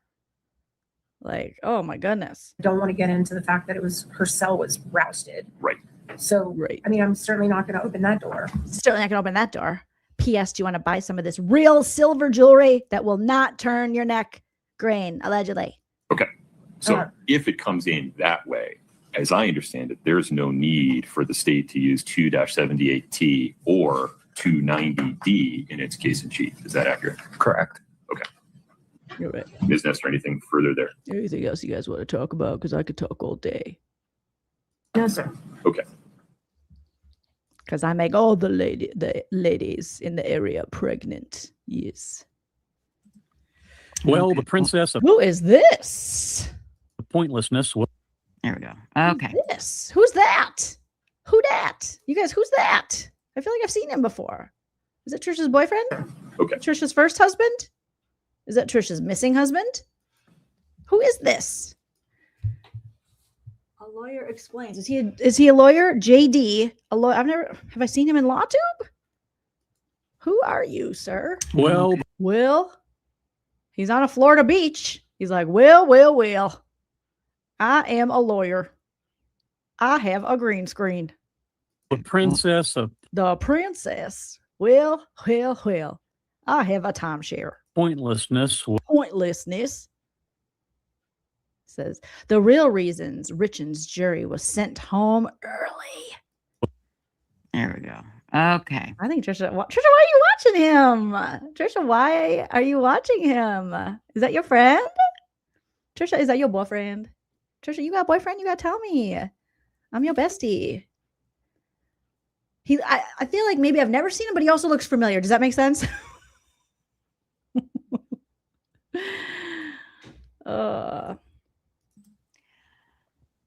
So, just a little update on how they're going to present the walk the dog letter. And I think they finally agreed on it. Now, I'm going to play you a couple of clips here that came from today. Okay. Here is one from, let's see, I don't want to play the same thing here. Do. Trisha's finding what to play. Okay, this is the defense got really upset. They brought back the housekeeper. Okay. Cameron Lauber, and they say that she lied about her probation situation. And this is the defense kind of trying to give it to her. I thought she did very well. I mean, I like her. I don't think she's lying. I think the housekeeper is absolutely telling the truth. But again, I worry about what those detectives said to her in that interview. And the only reason I worry, not because I think it shows that that Kouri is innocent or anything like that. I just worry about one juror thinking, yeah, that was just too much. I can't. You already said that, Trishy Poo. You already said that. That's so weird. In good conscience, Right. find her guilty. That doesn't scare you, or am I losing my mind? Yeah, no. You're losing your mind. It doesn't matter. These are red flags. It affected me. Oh, It affected that does. me. Yeah, it's crazy. Okay. So anyway, this is Kouri Richins' defense clash with the housekeeper over the probation violation. Remember, that's what they brought the housekeeper in on, to talk to her about what she could tell them about Kouri's case. I'm surprised. When I'm hearing this, I'm thinking, can't she plead the fifth? But I guess she can't. So she, they pretty much, they really, really go hard on her. Yeah. So here we go. Yep. And do you recognize that as your conditions of probation that you signed and agreed to? Yes. Your Honor, could we I move to admit 3014 and publish it? Objection, Your Honor. Hearsay. These are being admitted to show what Ms. Lauber understood, correct, Ms. Lewis? Right. Okay. Correct. Overruled. 3014 is admitted for the purpose of showing Ms. Lauber's understanding. And you signed that paper agreeing you would follow those conditions. Is that true? Correct. Do you want me to publish these? Oh, yes, I said that. Sorry.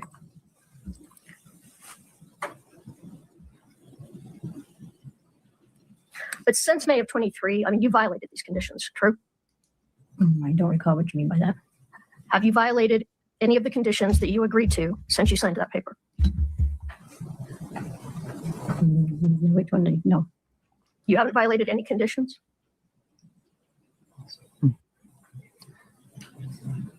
The weapon one? Is that I'm what sorry, you're talking what? about? The weapon one? Is that the one you're talking about? I'm asking you, did you violate the weapons condition? If there was a weapon found in my room when they raided it, yes. If that's what you're meaning. Was there a weapon found after you signed these conditions? Yes. So you violated that condition. Yes. All right. You also violated the alcohol condition, correct? If you're talking about Oh, Kouri looks a little sassy. There's like, where I went to a concert. She went to a concert.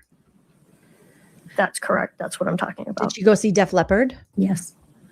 All right. So, and that was in November of 2023, correct? I'm not sure. The day of the concert, I went with a bunch of friends. Okay. Could we just show the witness defense exhibit 3010?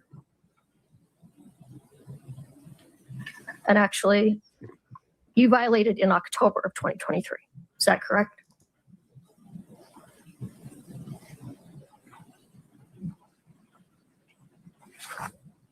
Boy.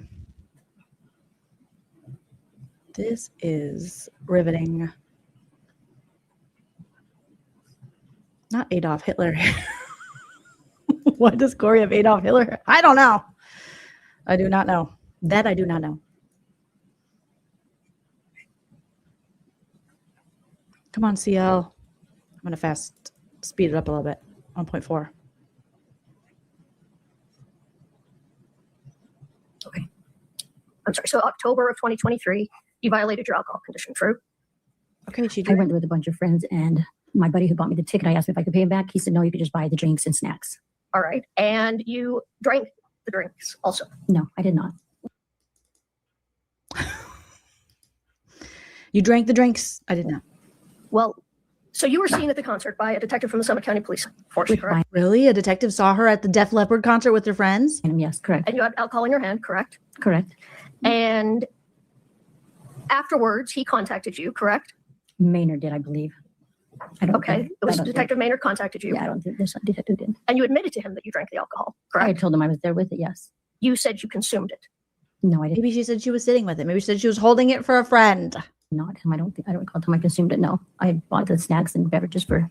Would you look at what's in front of? Actually, Your Honor, can we just publish this now? I'd like to admit. Objection, Your Honor. I think hearsay. Hearsay. Yes. Sustained. All right, I want you to take a look. Oh, Kouri doesn't. Corey's like, ugh. I know she was drinking Budweiser at Def Leppard. I know it. With the line that is, Can't read it. Thank you, highlighted. I was going to count it. The line that is highlighted. Yes, I see it. And what does that refresh your recollection as to what you told Detective Maynard? No, I don't recall, but if it's there, I guess so. So you did. This is Oliver North. There's so many. Every case I watch, there's always an Oliver North. I don't recall counsel. She doesn't recall. Tell Detective Maynard you actually drank alcohol, correct? I don't recall, but if it's there, I guess so. Why does it matter if she drank alcohol, you guys? Tell me in the chat. Okay, so if Detective Maynard said that you admitted that to him, that's true. Yes, yeah, all right. He said it, yes. And in fact, you also violated your curfew too, correct? You had a curfew, isn't that true? Let me back. A curfew? You had a curfew, correct? Yes. You had to be home every night by 9 On probation? p.m.? Yes. And you violated that also when you went to the concert, correct? Okay. I don't recall if I stayed the whole concert. He doesn't recall. I did not stay the whole concert. I left early. So I was home at 9 o'clock, probably not exactly at 9. So you don't admit that you violated your curfew? Yes, I do. You did violate your curfew? Yes, but I said I did not stay the whole concert. Okay. But Tricia, what are your thoughts on it? I want to hear from Trish. Okay, so you just happened to be caught on this occasion, correct? Correct. All right. So. Okay. You're gonna say Good. Okay, You guys didn't realize how late it was. I'll tell you what. I put the link. Tricia fell asleep. To the Kouri Richins discussion on Web Sleuths. Please, guys, go check it out. It is so good. So, and one more time. Can you give us an example of what is good from the Web Sleuths Kouri Richins conversation? I need a favor. You guys, we don't ask for donations for the channel. Oh, here we go again. We're begging for DNA. Websleuths.com doesn't have any ads. Please, I'm going to put a link here in chat. Please, they're going to fire me. They're going to stop paying me. You have to sign up for a membership, you guys, and you got to send them your DNA. What's wrong with you? Up stories about the Othram and the things that they do, the cases that they have solved.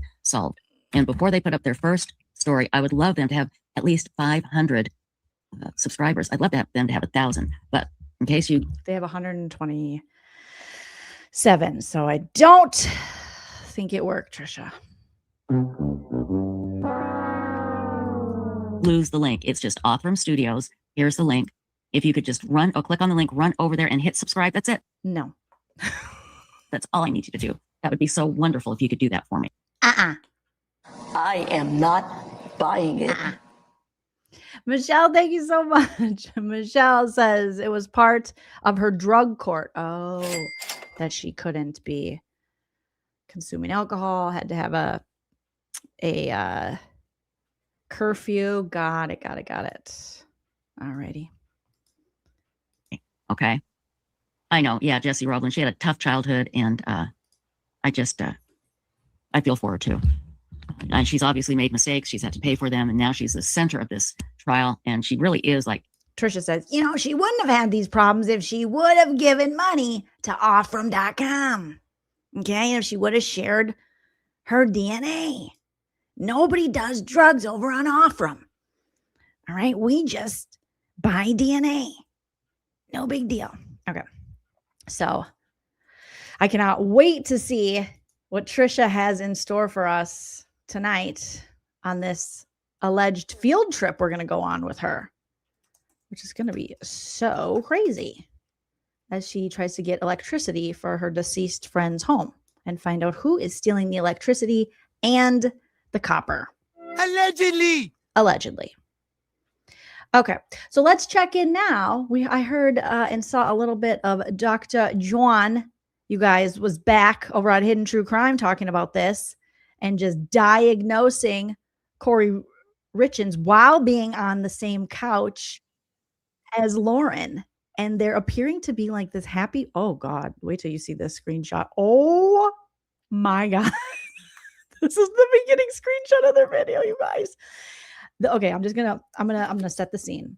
It looks like Lauren's choking Lily, who is allegedly Graybay's dog, while performatively like, I'm so happy. And John looks like he's in a hostage situation with a spray tan, combed hair, and possibly a little GLP-1 weight loss, but still choking himself with a zip-up sweater. Are you ready? Because this is art, right? This is true Americana. It's not enough. Turn his TV off. Turn his TV off. Jesus is just alright with me. Jesus is just alright. Oh, yeah.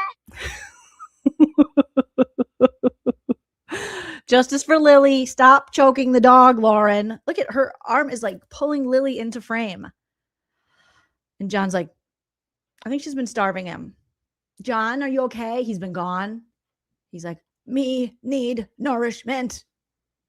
That's not even our dog or our couch. They're allegedly at Gray Bay's apartment that they allegedly pay for.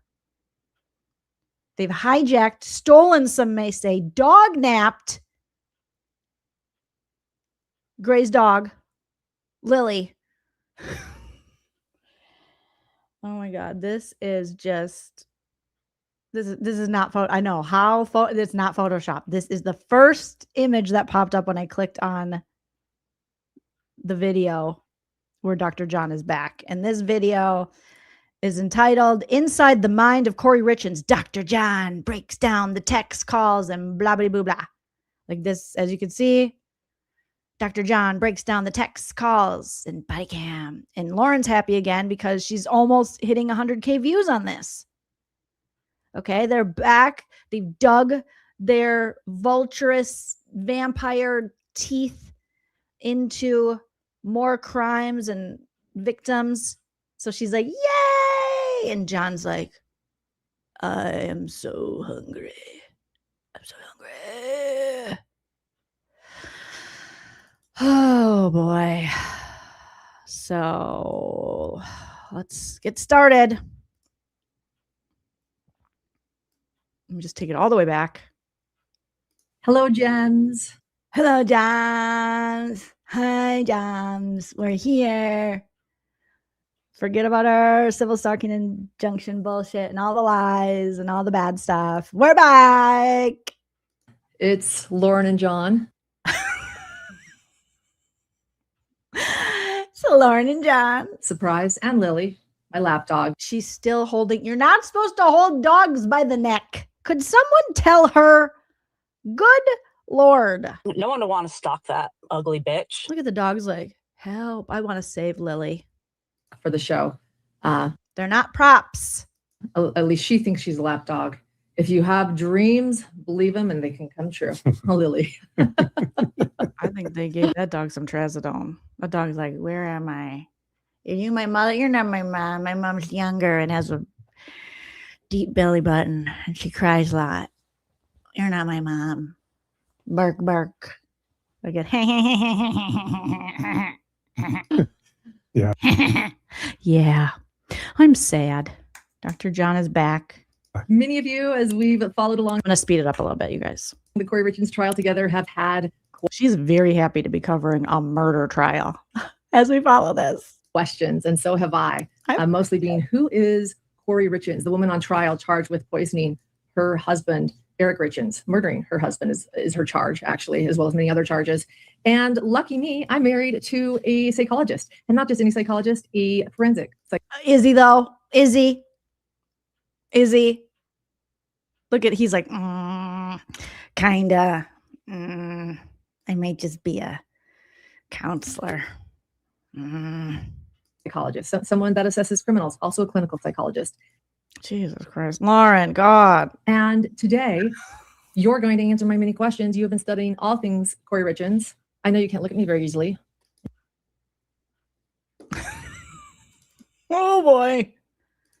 I watched a little bit of this over on Hella's Excited Utterance when I went live with them a few days ago, and it was so fun. And I was like, holy shit, this is crazy. Dr. John's return is ridiculous. No, yeah, this was brilliant on the part of our producer because she's forcing me to look at the camera and not you. And I'm used to looking at you. Right. So when we sit at our table, yeah. So reassures you you're not married to Kouri Richins. Well, yes, that's true. I would. Allegedly. I don't think anybody would want to be. I don't think anybody would be. Oh God, Lauren really. She's like, I'm gonna make it. I'll poison you, John. You want a drink? Ha ha ha ha ha ha ha. Lauren thinks she's the comedian. Let me make the jokes, lady. Want to marry to Kouri? Well, I can't drink that if you're drinking it. Why? Then we're it good. implies that because it's alcohol. It's safe. It's safe. Okay. Well, yeah. So anyway, you have been studying. These two are just all things Kouri Richins, and I just want to know overall. I know you have a lot to go through. This is going to be an intense show. For those of you that know Hidden True Crime, this is what we do. We cover the hidden motives, not just the paramour, not just the money, but deep down into why Kouri Richins would do what she does. Deep down. Not just the things she's charged with, because, you know, we don't get Lily. She's like, help, help, the Trezzies. They're too strong. I got to get out of here. Even know if she's guilty of those, but just everything we've seen from her. I mean, there's a lot there. The recorded calls, the debt she was in, the lies she's told, whether or not she's guilty of murder. She's certainly guilty of being a liar and a chameleon in my book. But where would you, so in other words, get settled in. We have a good show for you. And oh, there goes my lap dog. Sure about that? No, I'm out. I'm out. Yeah, you notice how first chance this dog got after you were holding its neck, it's like, goodbye. It's like, save me, Gray Bay. Save me, Gray Bay mommy. And I have questions, and hit subscribe and hit notifications to follow all things Hidden True Crime. All right. Yeah, there's a lot to cover. Lily is escaping. She's finding an escape route. She's like, help, help. I'm so high. I'm so poor Lily. She is in the back running across the couch. She's like, get me out of here. She just pops up. Get out. I don't want to be here. I don't want them here. Don't let them touch me. And I have questions, and hit subscribe and hit notifications to follow all things Hidden True Crime. All right. Yeah, there's a lot to cover. So why don't we She's gone. Lily in the back is like, free me. Oh God, put me up for adoption. Someone call a non-kill shelter. I need a new mommy. start digging into it? Okay. All right. So yeah, so there's a lot to cover. We will talk about the body cam. We'll talk about Josh. We'll talk about everything. But as you know, my goal is to look at the details, but within the context of the larger picture. So the question I'm always interested in is the why. Why did this happen? How did we get to the point, and why did we get to the point? You guys are killing me in the comments. Claire says that dog is looking for an open window. She's like, I'll jump. I'll risk. What floor are we on? 6th? I think I can make it. Better than this. That a murder occurred. Yeah.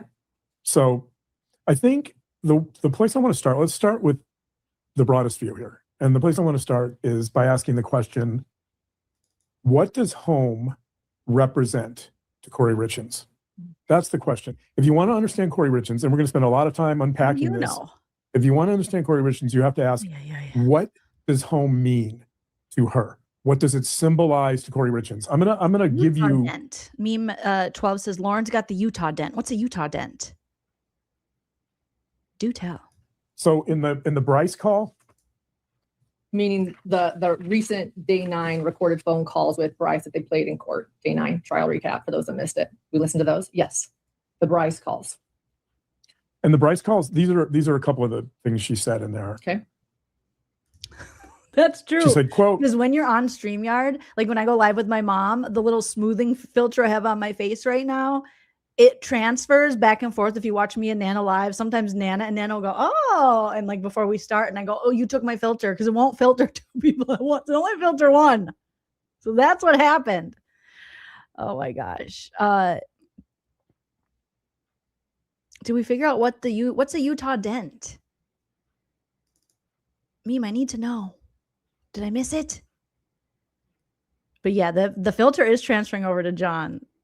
That's why StreamYard needs to either get no smoothing filters for our faces or allow multiple. Like it picks up on multiple people's faces. Because me and Nana are like, we're fighting for that smoothing filter. We're like, over here, hit me with it. The house goes to the trust. I just want the house. They can have all the money.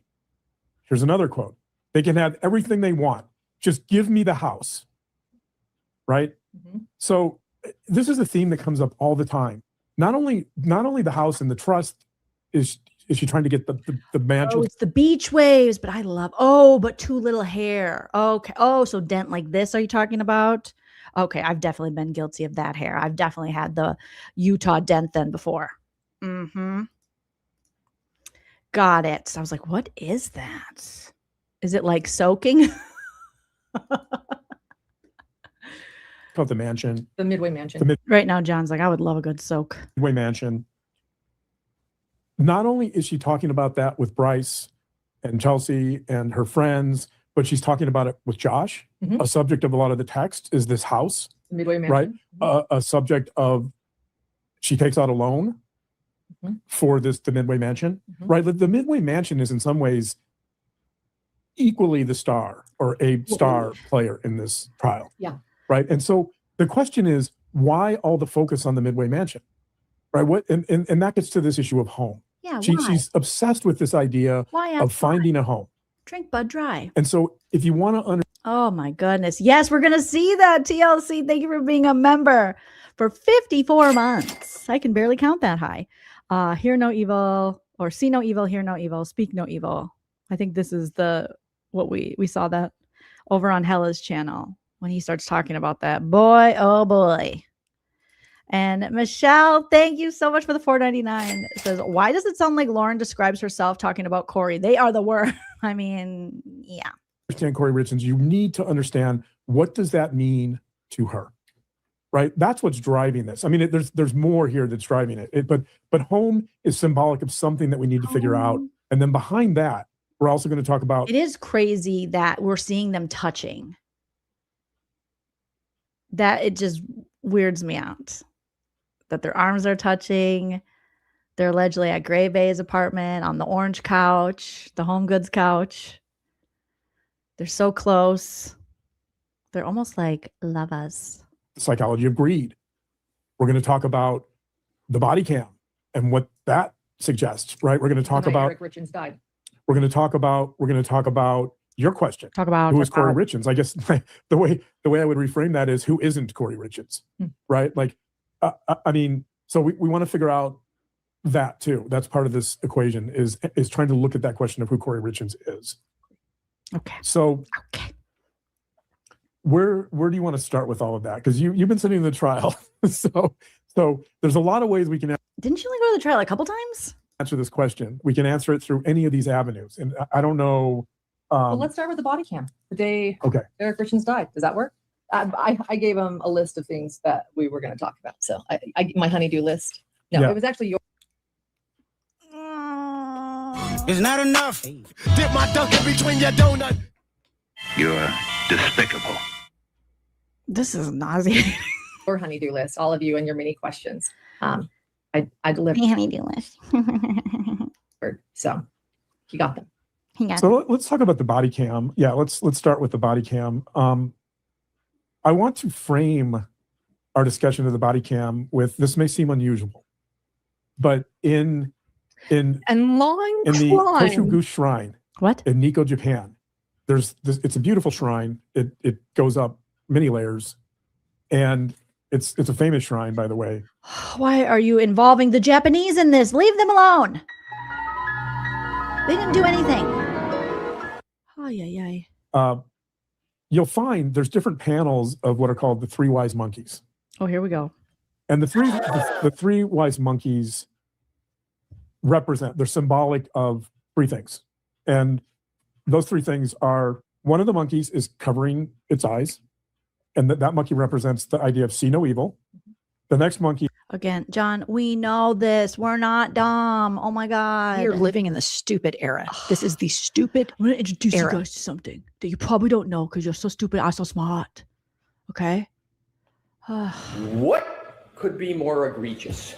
What could be more Why misleading? couldn't you have married Baba Leslie? Is covering its ears, and that's hear no evil. And then the final monkey is covering its mouth, and that means speak no evil. God, please, no. The basic premise of the monkeys initially was it was symbolic of moral restraint. In other words, if you don't let evil into your life, then you won't act evilly, or you won't enact. That you'll represent good, right? You won't enact evil because you're not speaking about evil, you're not listening to evil, right? You're not acting in an evil way, you're not acting in a malicious way. That's how. All right, I get it. You're evil. Do we have to chat about it all day? Seriously. The grandma glasses are back. The over-explaining. And just as quickly as I was like, oh my God, John's back. I'm like, why is John back? What originally began. That was sort of the in Buddhist culture. Buddhist, because he's a Buddhist now. He knows all about Buddhism because he's so Buddhist. And this was becoming uncomfortable for me. That was sort of the original idea. It was about moral restraint and kind of staying on the proper path and being good. And one of the ways you can become good is don't fall into evil. Don't say cruel things, right? Don't Don't listen to people that are malicious and saying, that's your wife. That is your wife, sir. That's so cruel weird. things. But over time, of course, in Western culture, that evolved. And to gossip and false civil stalking injunctions and talking shit on text messages about victims of horrific crimes that you benefit from.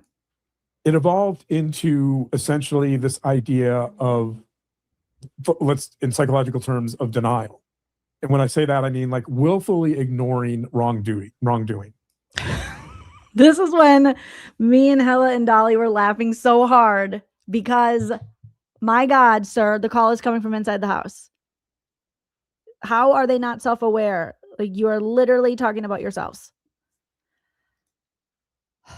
In other words, pretending not to see, hear, or acknowledge what is bad or wrong, or she's right next to you. Let's say even evil, right? It's denial.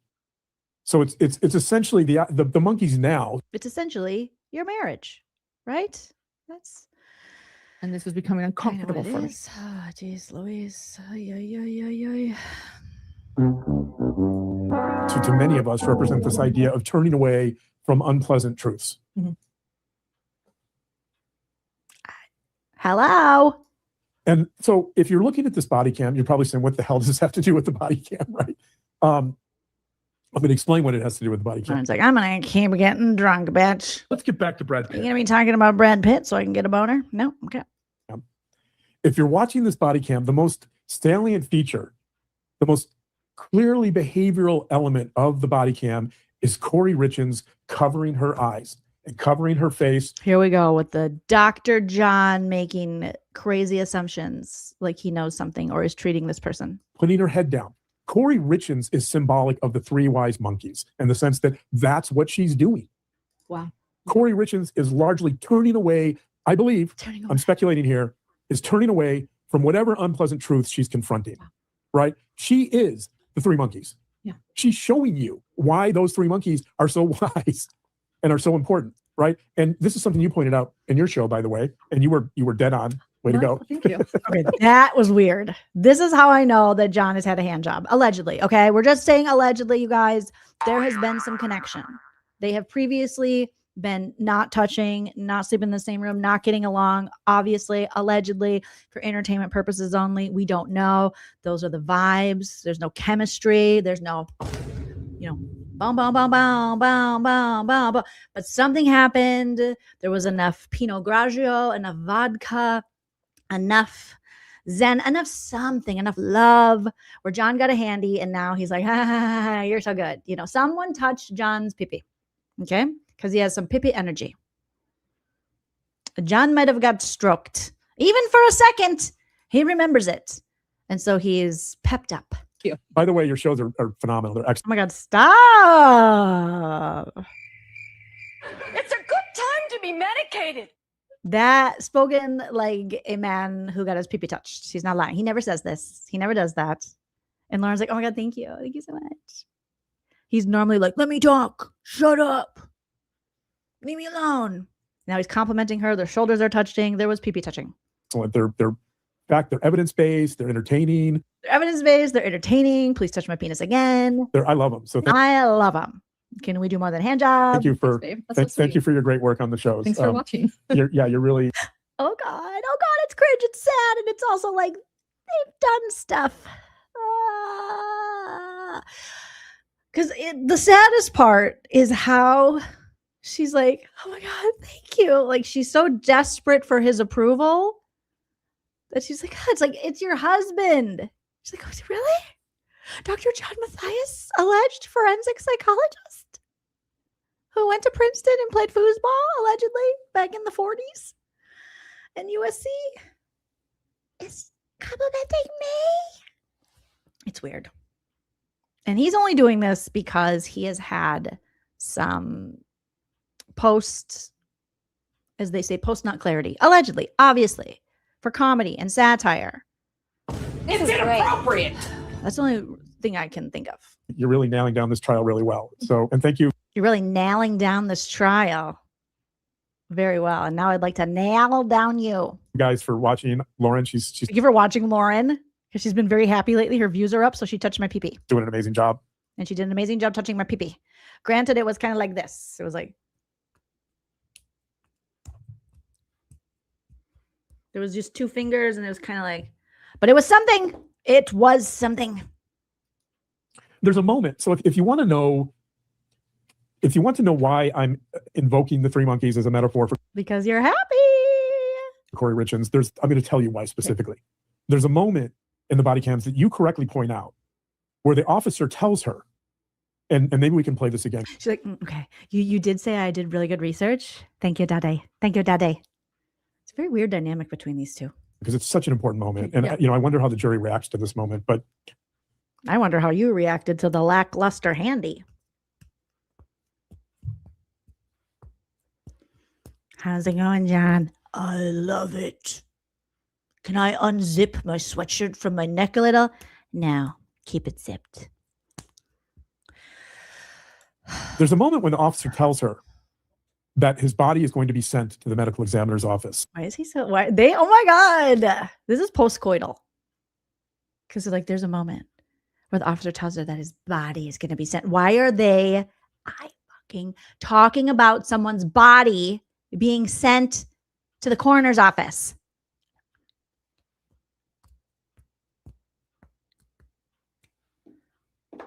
Lauren said, I'll do it. I'll touch your pipis. But we have to play one of my videos in the back. You have to listen and pay attention when I touch your pipis.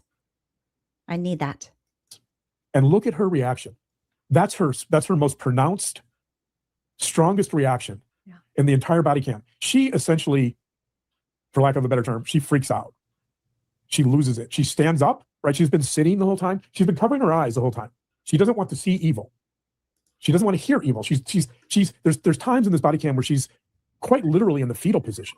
She's on the floor. She's covering herself up. John is the Spencer Gifts of psychology. Just a fucking joke that can go away and we barely miss it. You know what I mean? We remember there was that really dumb thing I can't get anymore because it doesn't exist. But it's okay.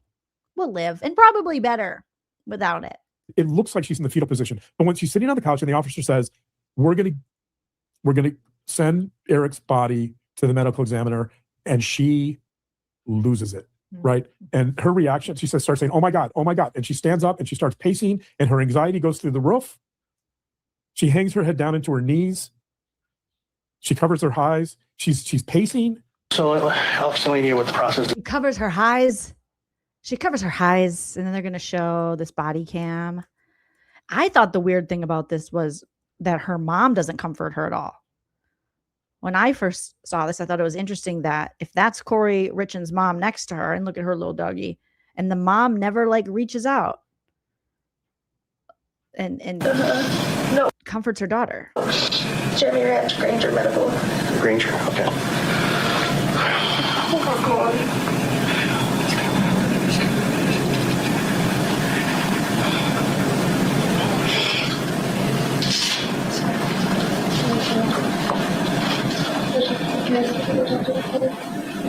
I did.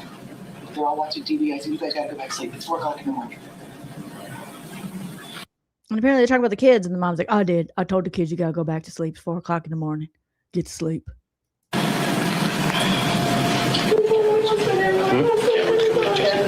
And the question is, why is she doing that? Right? What is it that she's so afraid of? Right? This is a question that, by the way, this is a question on the Bryce call that comes up all the time, which is, why is she trying to control this narrative before the medical examiner has any findings? Yes. Right. What is she afraid of? Right. And so if somebody, in theory, if somebody's innocent, they should have no concerns about sending it to the medical examiner. Right. Or if someone's innocent, they should have no fears about their text messages coming out. You know? Good God. It's inappropriate. I actually want that. They would want that. Help me understand. Want it to be vindicated. Understand what happened. But how do these two criminals cover a true crime? That's what I understand. Ugh. With the wise monkeys have wisdom, and presumably Kouri Richins doesn't. But putting that aside, the wise monkeys are a metaphor for moral restraint, which then becomes translated in Western culture into essentially ignorance or denial, turning away from the truth, right? And so this, I think, is the reaction that's most important because it's an example of Kouri Richins turning away from the unpleasant truth that she presumably, allegedly knows exactly what happened. And she knows that if that body goes to the medical examiner, they're going to find fentanyl in his body. You have to presume, and again, a jury hasn't necessarily agreed with this, right? But you presume that she's afraid. And her reaction shows fear, right? And so the question in the body cam, so this is an interesting question. The question that the defense attorney asks is Kouri, she doesn't ask, the defense attorney tells us that the body cam actually shows a picture of a grieving widow. I heard allegedly the defense attorney is John's sister. That they look like twins. That's what I heard. It's allegedly, and it's probably not true. But that's what I heard. Let's get back to Brad Pitt. That's John's twin. He tried to eat in the womb. You guys stop it. Why would you make me say that? That is very crazy and weird and inappropriate. But yeah, but she survived. But allegedly, he tried to eat her. Okay, this is my opinion. That's my opinion. Right. Correct. That's what the defense. What happened? But my question, I would reframe that question and say, okay, let's give her the benefit of the doubt, right? As you watch the body cam, here's the question we should be asking. It's not, is this a picture of a grieving widow? The question is this a grieving widow or is this an anxious, fearful widow? You heard that too. Right? Those are different interpretations. Is that grief what we're seeing? Right? That's the question. Is that grief that we're seeing or is it something else? Is it fear? That's the question. And so if the jury... Irene's like, he's not even pronouncing fentanyl correctly. But he's a doctor, Irene. He's such a doctor. He's a forensic doctor. Obviously, if the jury thinks it's fear, that's a very different interpretation than if they see that as grief. So I oh, we got the ghost edits back. The ghost transition. Think Grayson still hasn't upped her editing game. How does she still have a job? Her edits are horrible. Grayson, your edits suck. They're so bad. You're young. You should have better edits than me. I'm old. Good God, woman. In some ways, the trial is going to hinge on this question because the defense is going to argue that this is a grieving widow, and the prosecution's obviously going to dispute that and say, no, this is someone who's not really showing grief. She planned this, right? And she has knowledge of what occurred, and she's hiding it. She's covering it up. She becomes the monkey that's trying to cover its eyes and see no evil because Maury, that's what I heard too. That because John tried to eat the defense attorney for Kouri Richins in the womb, because they're twins, she then was the one who who did push him out of the car during his heroic story of how he survived being pushed out of a car on the freeway.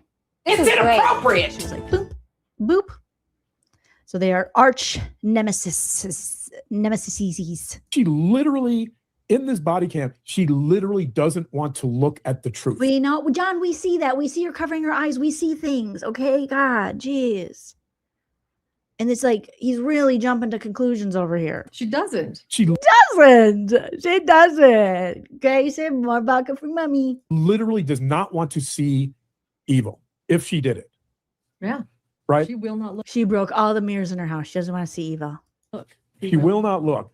She will not look. And if you think about, let's think about what that means. Family, right? Family Shadows podcast. That's a great question. Why are they doing this in front of Grayson's shadow puppet wall? I believe that Grayson is like the spoiled child. She has moved into the big house. She's made her parents, who are on the verge of divorce, allegedly, okay, move into her small apartment. And she's like, make it work, mommy and daddy. I will take the big house or I will cry. And Lauren's like, yeah, okay. Do you have alcohol there? Yeah. And so that's what they're doing. Because John's pissed because Lauren still allegedly hasn't taken down the Christmas tree. You guys remember? Oh boy.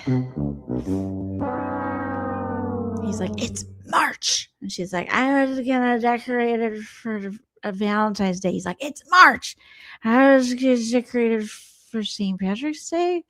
Like, I think that's what's going on here. If this is their love shack, baby, love shack. If I'm truly innocent and I'm grieving, right? I'm grieving the loss of a spouse, and I'm shocked. And a police officer or officers walk into my house. I'm going to be despondent, and I'm going to want to connect with human beings, right? If I'm truly grieving, I'm going to want to look that police officer in the eyes, and I'm going to want to say, I don't know what happened. I don't understand. I am right. I'm going to want to connect. Now, putting aside the fact that Kouri Richins struggles with connection, and putting aside the fact that in her book, one of her 3 C's was connection, right? The irony of that. Well, let me point out even more. When you assessed that book in Kouri Richins years ago, when she was first arrested, the one thing you pointed out in that interview with Good Things Utah was that she said that she too was trying to learn how to grieve. Yeah. She wasn't just writing a book for her children. She was saying that she was trying to learn how to grieve. And so you're saying here that she's not grieving in this moment. It doesn't appear to me she's grieving. Nor connecting. Because if I'm truly grieving and I have nothing to hide and I'm innocent, let's say, when I'm experiencing grief, I'm going to want to connect. Yeah. I'm going to want to get help. I'm going to want to get answers from people. I'm going to be right. I'm not going to literally put my hands over my eyes and pretend that the world doesn't exist and pretend that what I'm seeing isn't real. Right. Right. And she doesn't do that, obviously, at all. Right. So I think it's fascinating that she actually does quite the opposite in these moments, right? That she's not looking to connect. She's literally kind of turning internal. She's closing her eyes. She's seeing nothing, and she's making this into some fantasy about herself. That the police aren't going to see this. Like there's an officer there, by the way, who he keeps coming back to the truth, which is he recognizes the problem. What he says to her, so he asks her, does he have any medical problems? And this is another issue, by the way. So when you ask about medical problems and then you get a laundry list of like 100 things, or it's not 100, but when you get a laundry list from someone about all the possible reasons that person is deceased, that's not a good look either. That's desperation, right? Lyme disease. I wrote down some of the stuff. So here's her list of possibilities for why he died, why Eric died that night. Pain pills. He did pain pills in high school. He looked pale the previous night. His chest was hurting the previous night. He's dehydrated. He's tired because he had allergy shots the previous night. So this was a reaction to allergy shots. He has Lyme disease. He did THC gummies. He had an aneurysm. And I don't know, there's probably others. Those are the ones I wrote down. But I mean, when you start throwing out explanations that seem desperate, it's probably not a good sign. Yeah. And again, I don't know if the jury's going to notice that. But in spite of listing all of these possible problems, the police officer keeps coming back to the truth, and he keeps saying, he's trying to be empathic, by the way, right? He's giving her the benefit of the doubt. He doesn't suspect foul play. But what he says several times is because of his young age and the fact that she didn't identify any major health problems, like, for example, a defective heart, right? Something that would have, or something that would have immediately kind of led to the possibility of a sudden death. That's what he says. He was young. He didn't seem to have any health problems. So we're calling the medical examiner, right? He knows this. And that's what she doesn't want to see or hear. That's what she doesn't want him to speak. She doesn't want the 3 monkeys to speak the truth, to see the truth, to hear the truth. Yeah. So that's why she's acting the way she is. Interesting. So I think that's the most important part of my analysis of the body cam, but I actually want to go a step further. So it's sort of like the infomercials where they say, but wait, there's more. Guess what? There's more. So I think that's the most interesting part of the body cam, but there's more. There's more. John just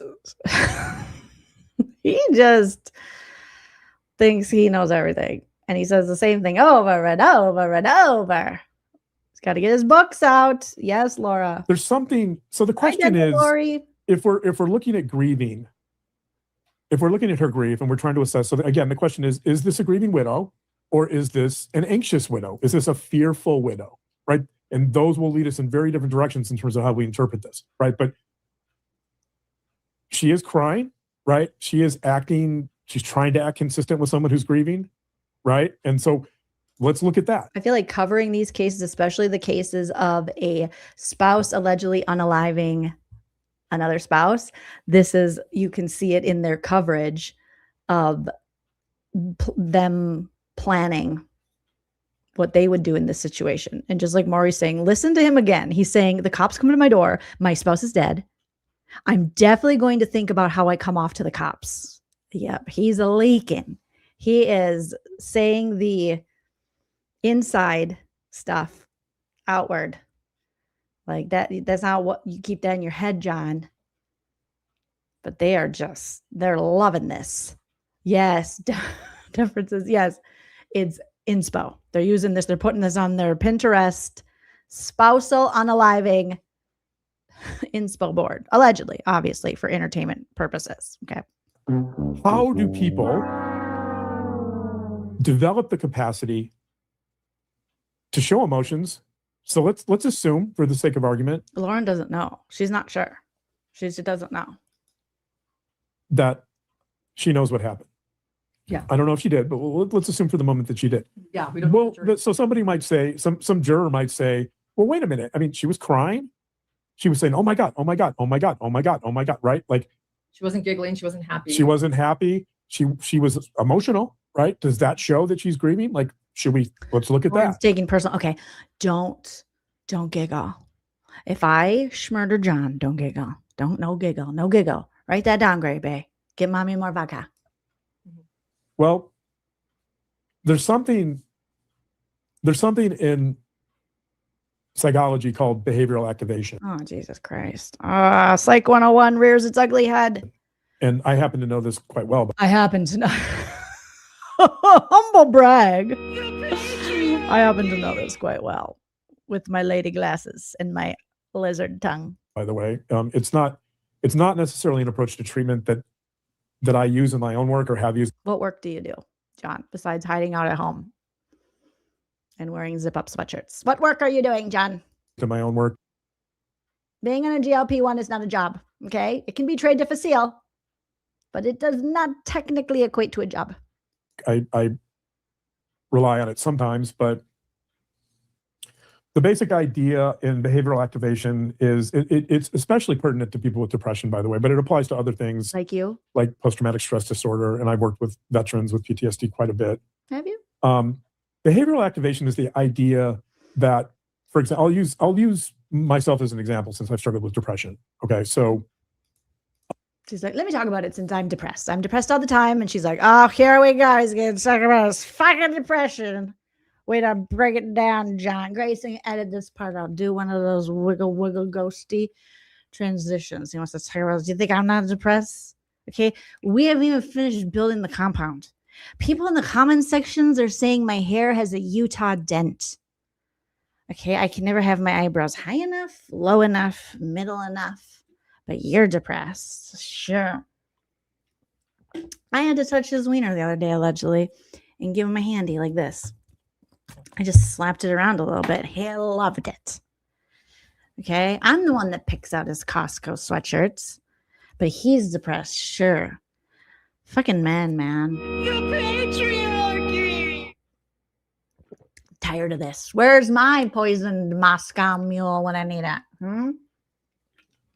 Maybe I should just go to Moscow. Yeah. Fuck it. Me and Gray Bay start over in Moscow.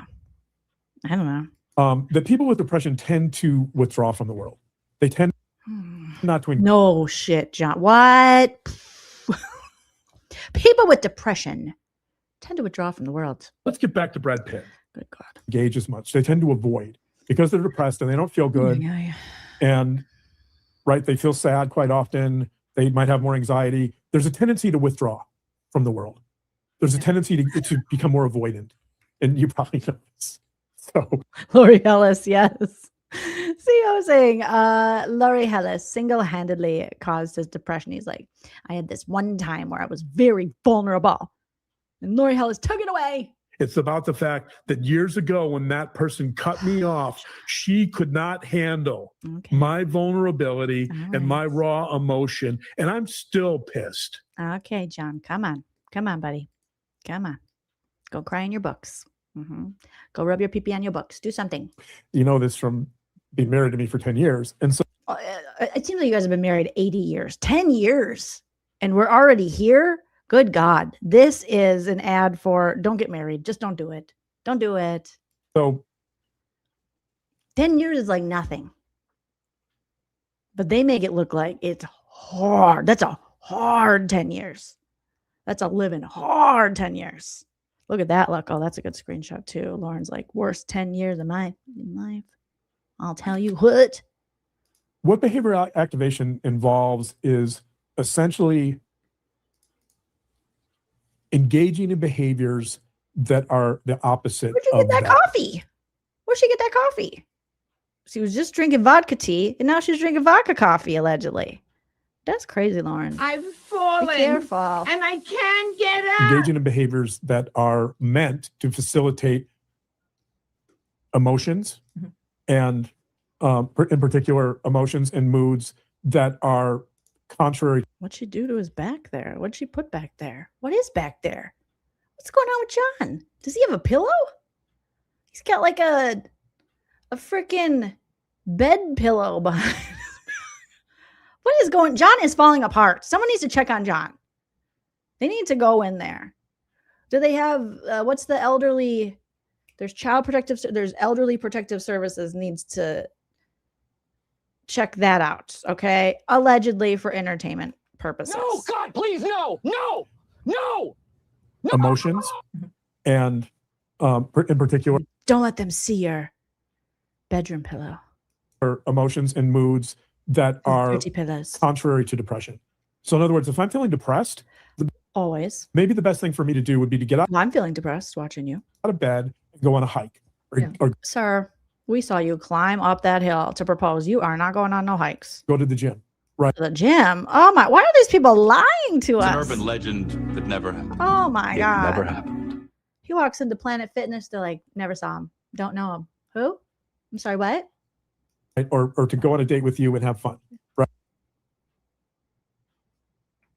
It never happened. Right. Like behavioral activation is the basic idea that get up, do something. It'll change your mind frame. That behavior and action, they generate and evoke. Yes, we know the only thing that solves anxiety is action. Like that is the antidote. We get it. We're not stupid. Jesus. Emotions. So in other words, it's the behavior that leads to change. It's the behavior that leads to feeling something different. So if I'm feeling sad, then behavioral activation says, engage in a behavior that will take you out of that state of sadness and make you feel better, right? Crying while jacking off. Right. There's Allegedly. this classic. You guys, why are you saying that? It's very inappropriate. You guys are very inappropriate. What? Example in psychology research about if you're feeling sad, smile. Like literally smiling can help you feel better. Or there's the famous example of the so-called power pose. That's been disputed now. Power but if you're pose. going to go into an interview and your shoulders are slumped and you're feeling bad, That's like a Liz Lemon quote. Like, what is he doing here? right? You're not going to do as well in that interview because you're not acting like you own the room. So if you go in with the power pose and you stick your chest out and you're really confident, in theory, you're going to perform better. John, you slut. Quit sticking your chest out. Oh my God. I'm having chest pain. That's behavioral activation. Or pull a Stuart, what is it, Stuart Smalley? Stuart Smalley. SNL, I'm good enough. I'm smart Darn enough. it. Yeah, you look in the God mirror. darn No, it. behavioral Doggone it, people like me. behavior. Way to go with the 1989 reference there, Lowen. Behavioral activation is a little different in the sense that It's not it's just an affirmation. it's not an affirmation. It's actually engaging in On crime. an action or a behavior that can, in theory, change your emotional state.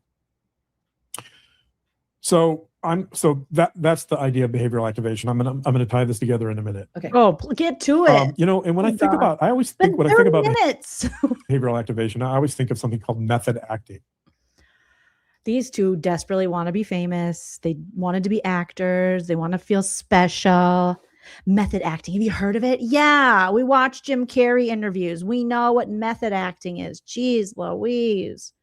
Oh my God. He literally, the mansplaining never stops. Ugh. Have you heard of method acting? Yeah. We're not dumb. And method acting is when an actor essentially does something similar.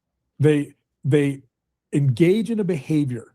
It's very similar. They engage in a behavior that makes them feel a certain way so that they can perform that role better. In other words, they step into that role and they try to live that role. Yeah.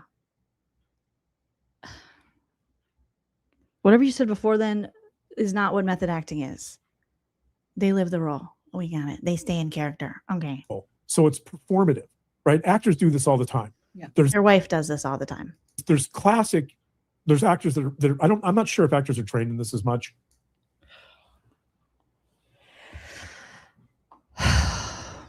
And line crime. I don't care for boring people. I think you're lame. John, Hollywood's never going to call you. Okay. They already had an annoying, overweight white guy who lies called Dr. Phil. Okay. Who wore girl glasses sometimes. Been there, done that. They're not going to recreate that. But old school actors used to talk about method acting all the I time. think so. I've heard it. Yeah. And Lauren, I've heard it. I think I've heard it. I think I've heard it. so the question here, so if we take this idea of method acting and behavioral activation, and we look at this in terms of Kouri Richins, right? You see someone. John and Lauren are like two true crime people who make you cheer for Kouri Richins. Just because they're so bad at this, I go, maybe she's innocent. Maybe she didn't do it. I'm cheering for the gal. That's how bad they are at this. That you're like, yeah, stuff looks a little sus, but I think I'm going to give her a chance. Who keeps saying, oh my God, and look at her behavior. She keeps stomping her legs, right? She's shaking. Like crazy part, classic overthinker. Do people watch this? Yeah, 75,000 views. If they didn't buy the views, they got 75,000 views on this video. This piece of horseshit. Like, come on. Oh my God. You're living in the stupid era. This is the stupid era. I should have started my channel under false pretenses and been like, I am also a psychologist, forensic psychologist, and just given all of my opinions and speculation under the guise of being a doctor from Princeton. I don't understand either. I'll never understand. But I don't understand much in life anymore. So I'll just make fun of it. Okay? Because life is just cuckoo bananas and the world is upside down. And we have to roast it. Because these people take themselves so seriously. They really think they're doing something. The craziest part about these two and some of these creators is they think they're fucking doing something like positive, changing the world, making a difference. If they don't go live and talk about this, the case won't be solved. The wrong verdict will come in. No one will know the truth. When really he's just a giant walking, talking fart joke. It's not that serious, John. She is arguably she is engaging in actions that presumably could evoke grief. In other words, by doing some of the things she's doing behaviorally, by stomping her legs, by shaking her, like by showing agitation, by saying, oh my God, that's a behavior too. Yeah. By doing those things, she's now able to feel more grief. More grief. Wow, John. You're amazing. I don't care. I don't care. Okay. I really don't give a fuck. I really don't. Brings more insight into I need to learn how to grieve. Lauren needs to learn how to grieve. From her Good Things Utah. I think Lauren's got her JD Vance eyeliner on. You notice? She went ring around the whole eye with the eyeliner. She's got that JD Vance bottom liner. Intuitively, she knows she needs to show grief in that moment. Right. So what she does, so the basic idea behind behavioral activation, which is a psychological principle, and method acting, which is clearly a performative idea. The basic idea is that our psyche follows our behaviors and our body into reality. Our behaviors actually guide us to feel certain things and to show certain emotions. So I'm not saying. She's like, I'm not necessarily saying that I know for sure this is what she's doing, but what I'm saying is that if she knows that she poisoned her husband, that's a hypothesis. If she knows that she poisoned her husband, the way that you show grief and express grief is through behavioral activation and or method acting. In other words, you perform as if you're grieving, and then you show grief. Okay. Yeah. Okay. Yeah. Get to it. Okay. Got it. Mommy's running out of vodka. Okay. Go ahead. So if the question is, well, look, she's crying. She's not crying. You can argue whether she's authentically crying, but she's crying. She's agitated. Her body's shaking. She's stomping her legs like she's anxious, right? That's grief, right? Well, maybe yes, maybe no. Yeah, you don't know. It depends. Depends. Method. I don't know. Again, they're on the Tricia bandwagon. We don't know. Who knows? Yeah. Depends. Sure. Okay. Method acting. Right. So I think that's a legitimate question. Is it performative? And again, it brings us back. I'm going to pay more attention because Janice has a very interesting theory that it's just, I think Janice and Kelly Cal in the chat are saying that all of the drinking Lauren has done out of these cups, not counting possibly the pre-gaming she did with actually swallowing. That sounded weird, but you know what I mean? Is prop drinking. Like she's not really drinking. So you guys take a really good look. We got to get to the bottom of this. We have to solve this case. If it is just a prop.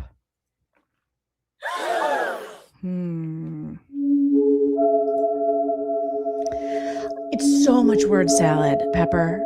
He is just, oh my God. He literally, I know we say this all the time, but he's the definition of when you're in school or you're trying to write an essay and like reach a word count, but you don't really give a shit. So you just keep adding words and things because you just have to get to that word count. He doesn't know any brevity.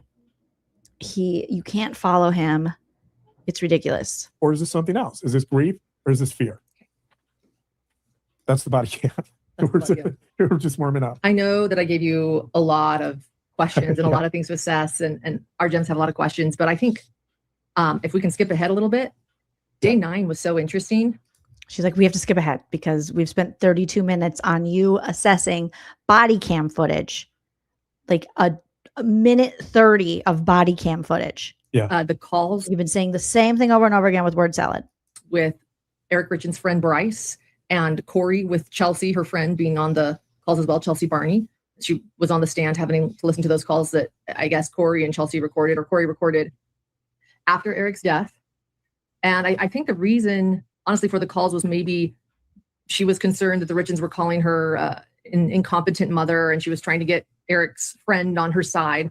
But there were so many nuggets and things to talk about in these calls. The question and the weird part is, how can they be worse at this than Tricia? You know, no shade to my bestie Tricia. And long climb. They're worse. I would rather watch Tricia. Can we skip to day 9 and talk? Yeah. The Bryce calls. Okay. Yeah, let's jump ahead. Sure, fine. I got my notes. Let's do it. Can't believe she recorded these, by the way. Not a good look. But go. Yeah, I'm trying to figure out. Yeah, I don't quite understand her motive. I think she was clearly trying to persuade Janice. That kind of looked. I think it might be a fake sip. That is another good screen grab of these two. I don't want to put their full face on my thumbnail because I feel like it makes people not click on the thumbnail, but that's a good one too. I'm trying to figure out. Yeah, I don't quite. Okay, slowed it down back to 1, back to the original speed, and let's watch Lauren drink because now I'm like, what?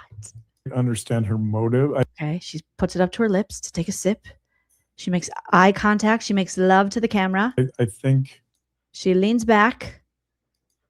she was clearly trying to persuade Bryce. I don't know. There could possibly be a little bit because she did go, let me do a fake drink versus a real drink. Okay. Raw dog and Gatorade. Fake drink.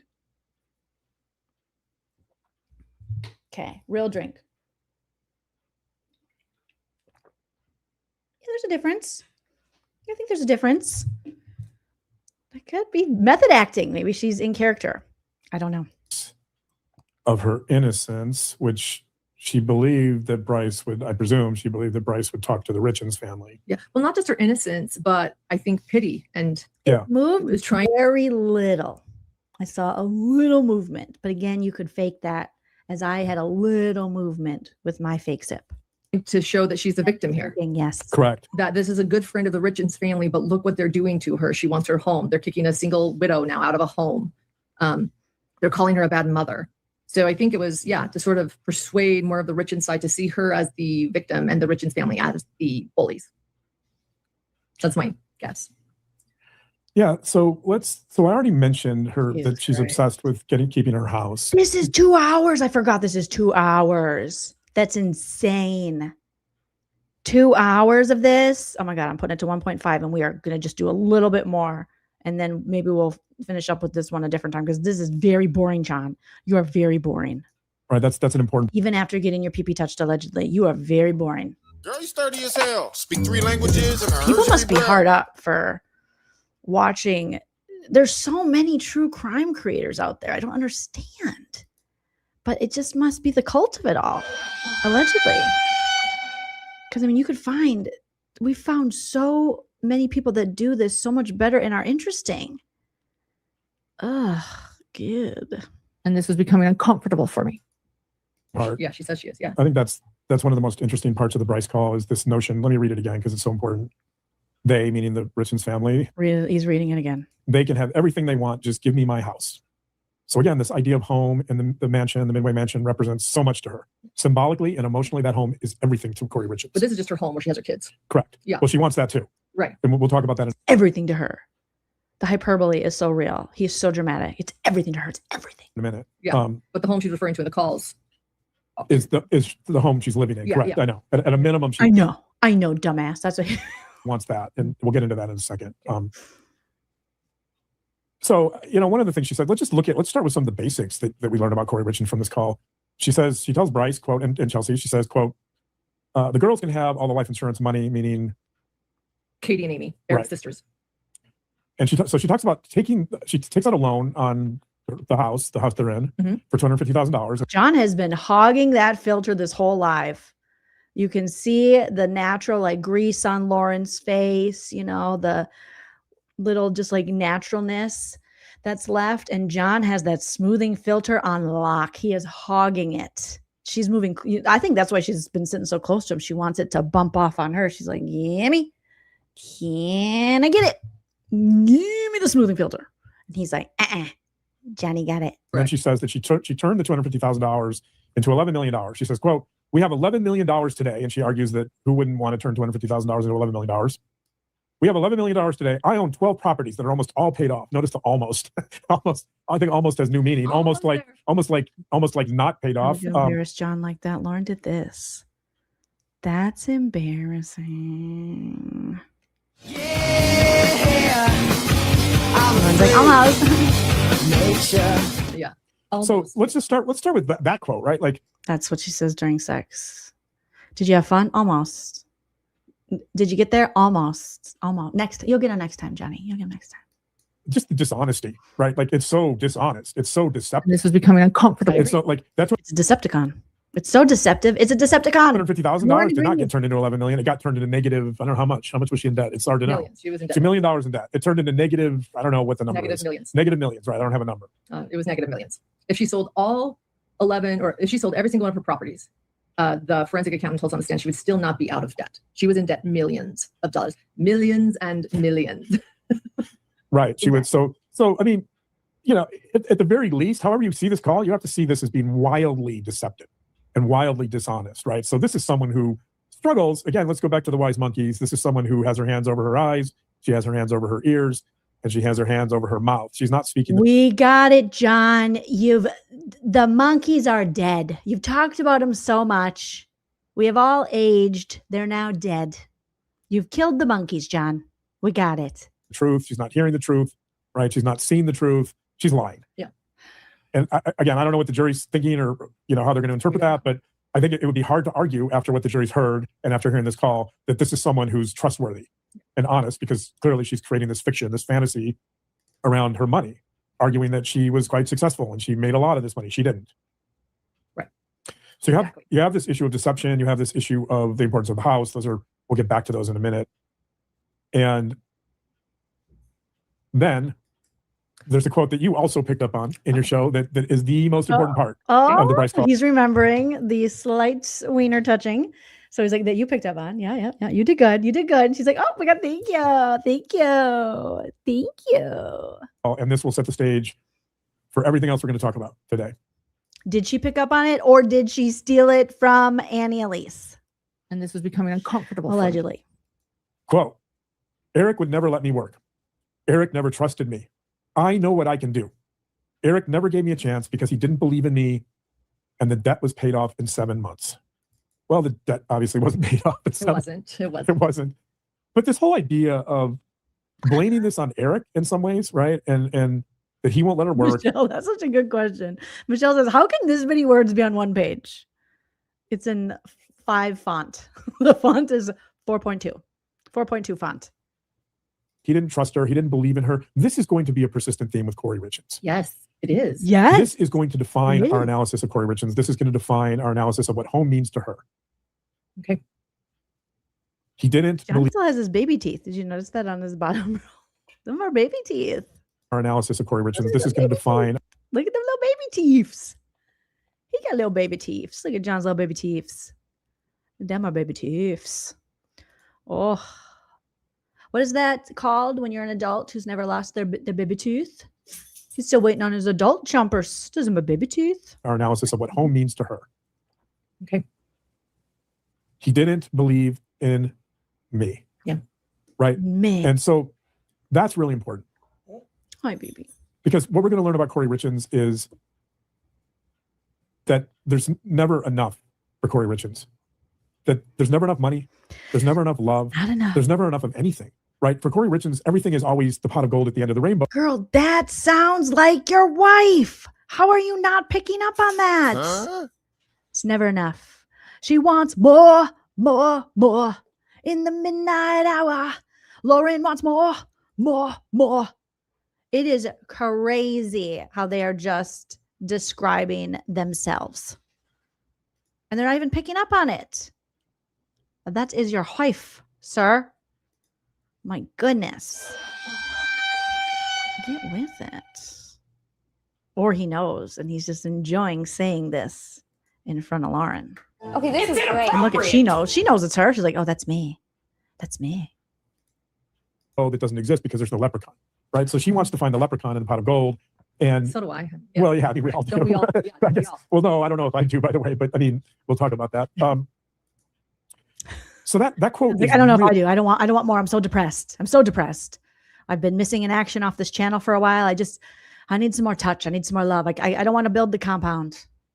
Really important, and you picked up on it. You discussed it. Did you want to mention anything about? Well, I think it says what she feels about herself. That's what I caught too. He didn't believe in me. Look what I can do. He didn't. Lauren, you literally are losing yourself over the fact that your husband has given you a compliment about a job that you both do together. So that sounds like you're talking about yourself in this. Oh, my Lordy, these people. Trust me. If given a chance, look at me. It goes along with some other texts to Josh, the paramour. I love saying paramour. I never, the paramour, the lover, the secret lover, where paramour, secret lover. We'll get to that later, but where she says that she was cleaning toilets of rich people's homes. Yeah, let me read that now, as a matter of fact. So so we're jumping ahead. We're jumping ahead here because this is important. This is going to be a similar motif. So Kouri Richins text to Josh Grossman, or Robert Josh Grossman, the paramour secret lover, who I've talked to Josh now. And oh yeah, so she's now talked to Josh. Allegedly, he popped into one of her live streams just so organically, and she was so happy to have a connection to this case and someone she might be able to interview. I think we watched that over on Hella's channel. It was crazy. And how she was just so thirsty and so desperate as he came in, like, oh my God. She was like shit talking this Josh guy, Kouri's boyfriend. And then he pops in the chat. She's like, email me. Lauren needs the monies at gmail.com. Lauren loves talking to victims and then talking shit behind their back at gmail.com. Email me. I'll talk to you. What are you doing? Joshy, did Josh email me? Josh emailed me, you guys. Don't worry. We talked to Josh. Is it the real Josh? She's the real Josh. I love you, Josh. You're so great, Josh. We miss you, Josh. Josh. Josh for president. Josh 2028. This is a text from Kouri to him. Right. Go ahead. Yeah. This is a text from Lima Bean to Pea in the Pod. Yeah. So Lima Bean is me. Kouri, and I love Pea in how the they're Pod. like laughing at another couple because yes, Lima Bean and Pea in a Pod is like the worst nickname. Okay. But you two are so cringe. You cannot laugh at another couple. But Lauren really is loving to laugh at this and them and their ridiculousness when really she is so ridiculous. Ugh. Is Josh. Yes. She can't be self-deprecating at all, but she sure will laugh at other people. Here's the quote, and this isn't exact. It's pretty close, but I had to. She's so excited. She's like, oh my God, yes, read it. Losers. They're such losers. But then she'll cry victim if people make fun of her. Ugh, it's ridiculous. Narrow it down a little bit. Look at her. I She's wanna- like, I can't wait. Hurry, John. Hurry. I might touch your wee-wee again. Hurry. The reason I'm reading this is because I want to lump it together with the previous quote about. The reason you're reading this is because it gives your wife a boner. She loves it. Lauren is just such a gossip. She's such a shit talker. She pretends she's not. She should just own it and be like, yeah, I'm a gossip. I'm a shit talker. I like to get in people's business. And I like to talk shit about people. But instead, she pretends to be like this super professional. I don't talk crap about anybody. But we know she does. Eric never trusting her, right? These overlap. So Kouri, in the text, Kouri says, quote, when I was little, I grew up scrubbing other people's toilets. I was always looked down upon. Tomorrow, I close on 3 properties. It's never been about the money. It's about being able to say, I too have properties in Park City. And you're not better than anyone the way you treat people, and I can prove it. Yeah. That text. That text really, really gets us closer to understanding Kouri Richins. That text and her statement to Bryce about Eric not believing in her, those two overlap, Okay. right?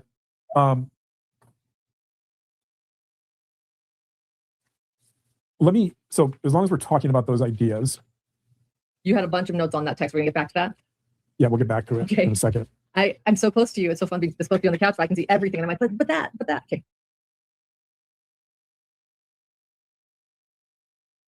I'll wait patiently. So I'm going to back up a little bit here, and I'm going to do what I like to do, which is to go from minutia to the 10,000 foot view, right? The bird's eye view. To him when we're talking shit. I love it. And in order to understand those texts, I think we have to really kind of look at what I would call the psychology of greed. The psychology of greed. Agreed. Right. Because really, this is not only is this a story about what home means to her, it's also a story about greed. Yeah. Okay. I needed to. That's enough of them for today. That was a lot of them for today. That was too much of them for today. My brain is like, I have to do it in small doses with those two, roasting them because they are just, oh my God, yuckster. We'll revisit that another time and check in on them. But my God, Miss Chaos, thank you so very much for the 5. Says Joleen, do you know the show It's Always Sunny in Philadelphia? It's hilarious. I do know that show. I never really watched a ton of the show, but I've seen so many clips online. And I mean, I've seen everyone says it's so funny, but for some reason I never watched it. I missed out. I feel like I definitely missed out on that. But doesn't it have Danny DeVito too? There are a lot. Yes. I mean, if anyone knows, it's Dental Lori, Janice, the crew. They know they are a lot, and they do know about greed. They definitely do. So we got our laughs, and we didn't get to more dramatic reading of Kouri Richins and Josh, what's his last name? Grossman, her boyfriend's text, but we can get to that tomorrow. We have time, you guys. We're back on schedule. We're back doing the damn thing. So we will revisit that as well. But we're now almost 3 hours in. I gotta take my doogies out, feed them their dinner. I need to eat dinner, but you guys are all wonderful, beautiful pumpkin spice babies. I appreciate each and every one of you for joining me today and sharing all of your hopes, thoughts, dreams, and opinions regarding everything we talked about. Make sure you hit that like on your way out. Hit that subscribe if you're not already subscribed. And if you're interested, you can follow me over on the Instagram, where I am also posting things. But I will definitely see you guys tomorrow. And like I always say, remember to enjoy yourself. It's later than you think. Bye. If you like what you see,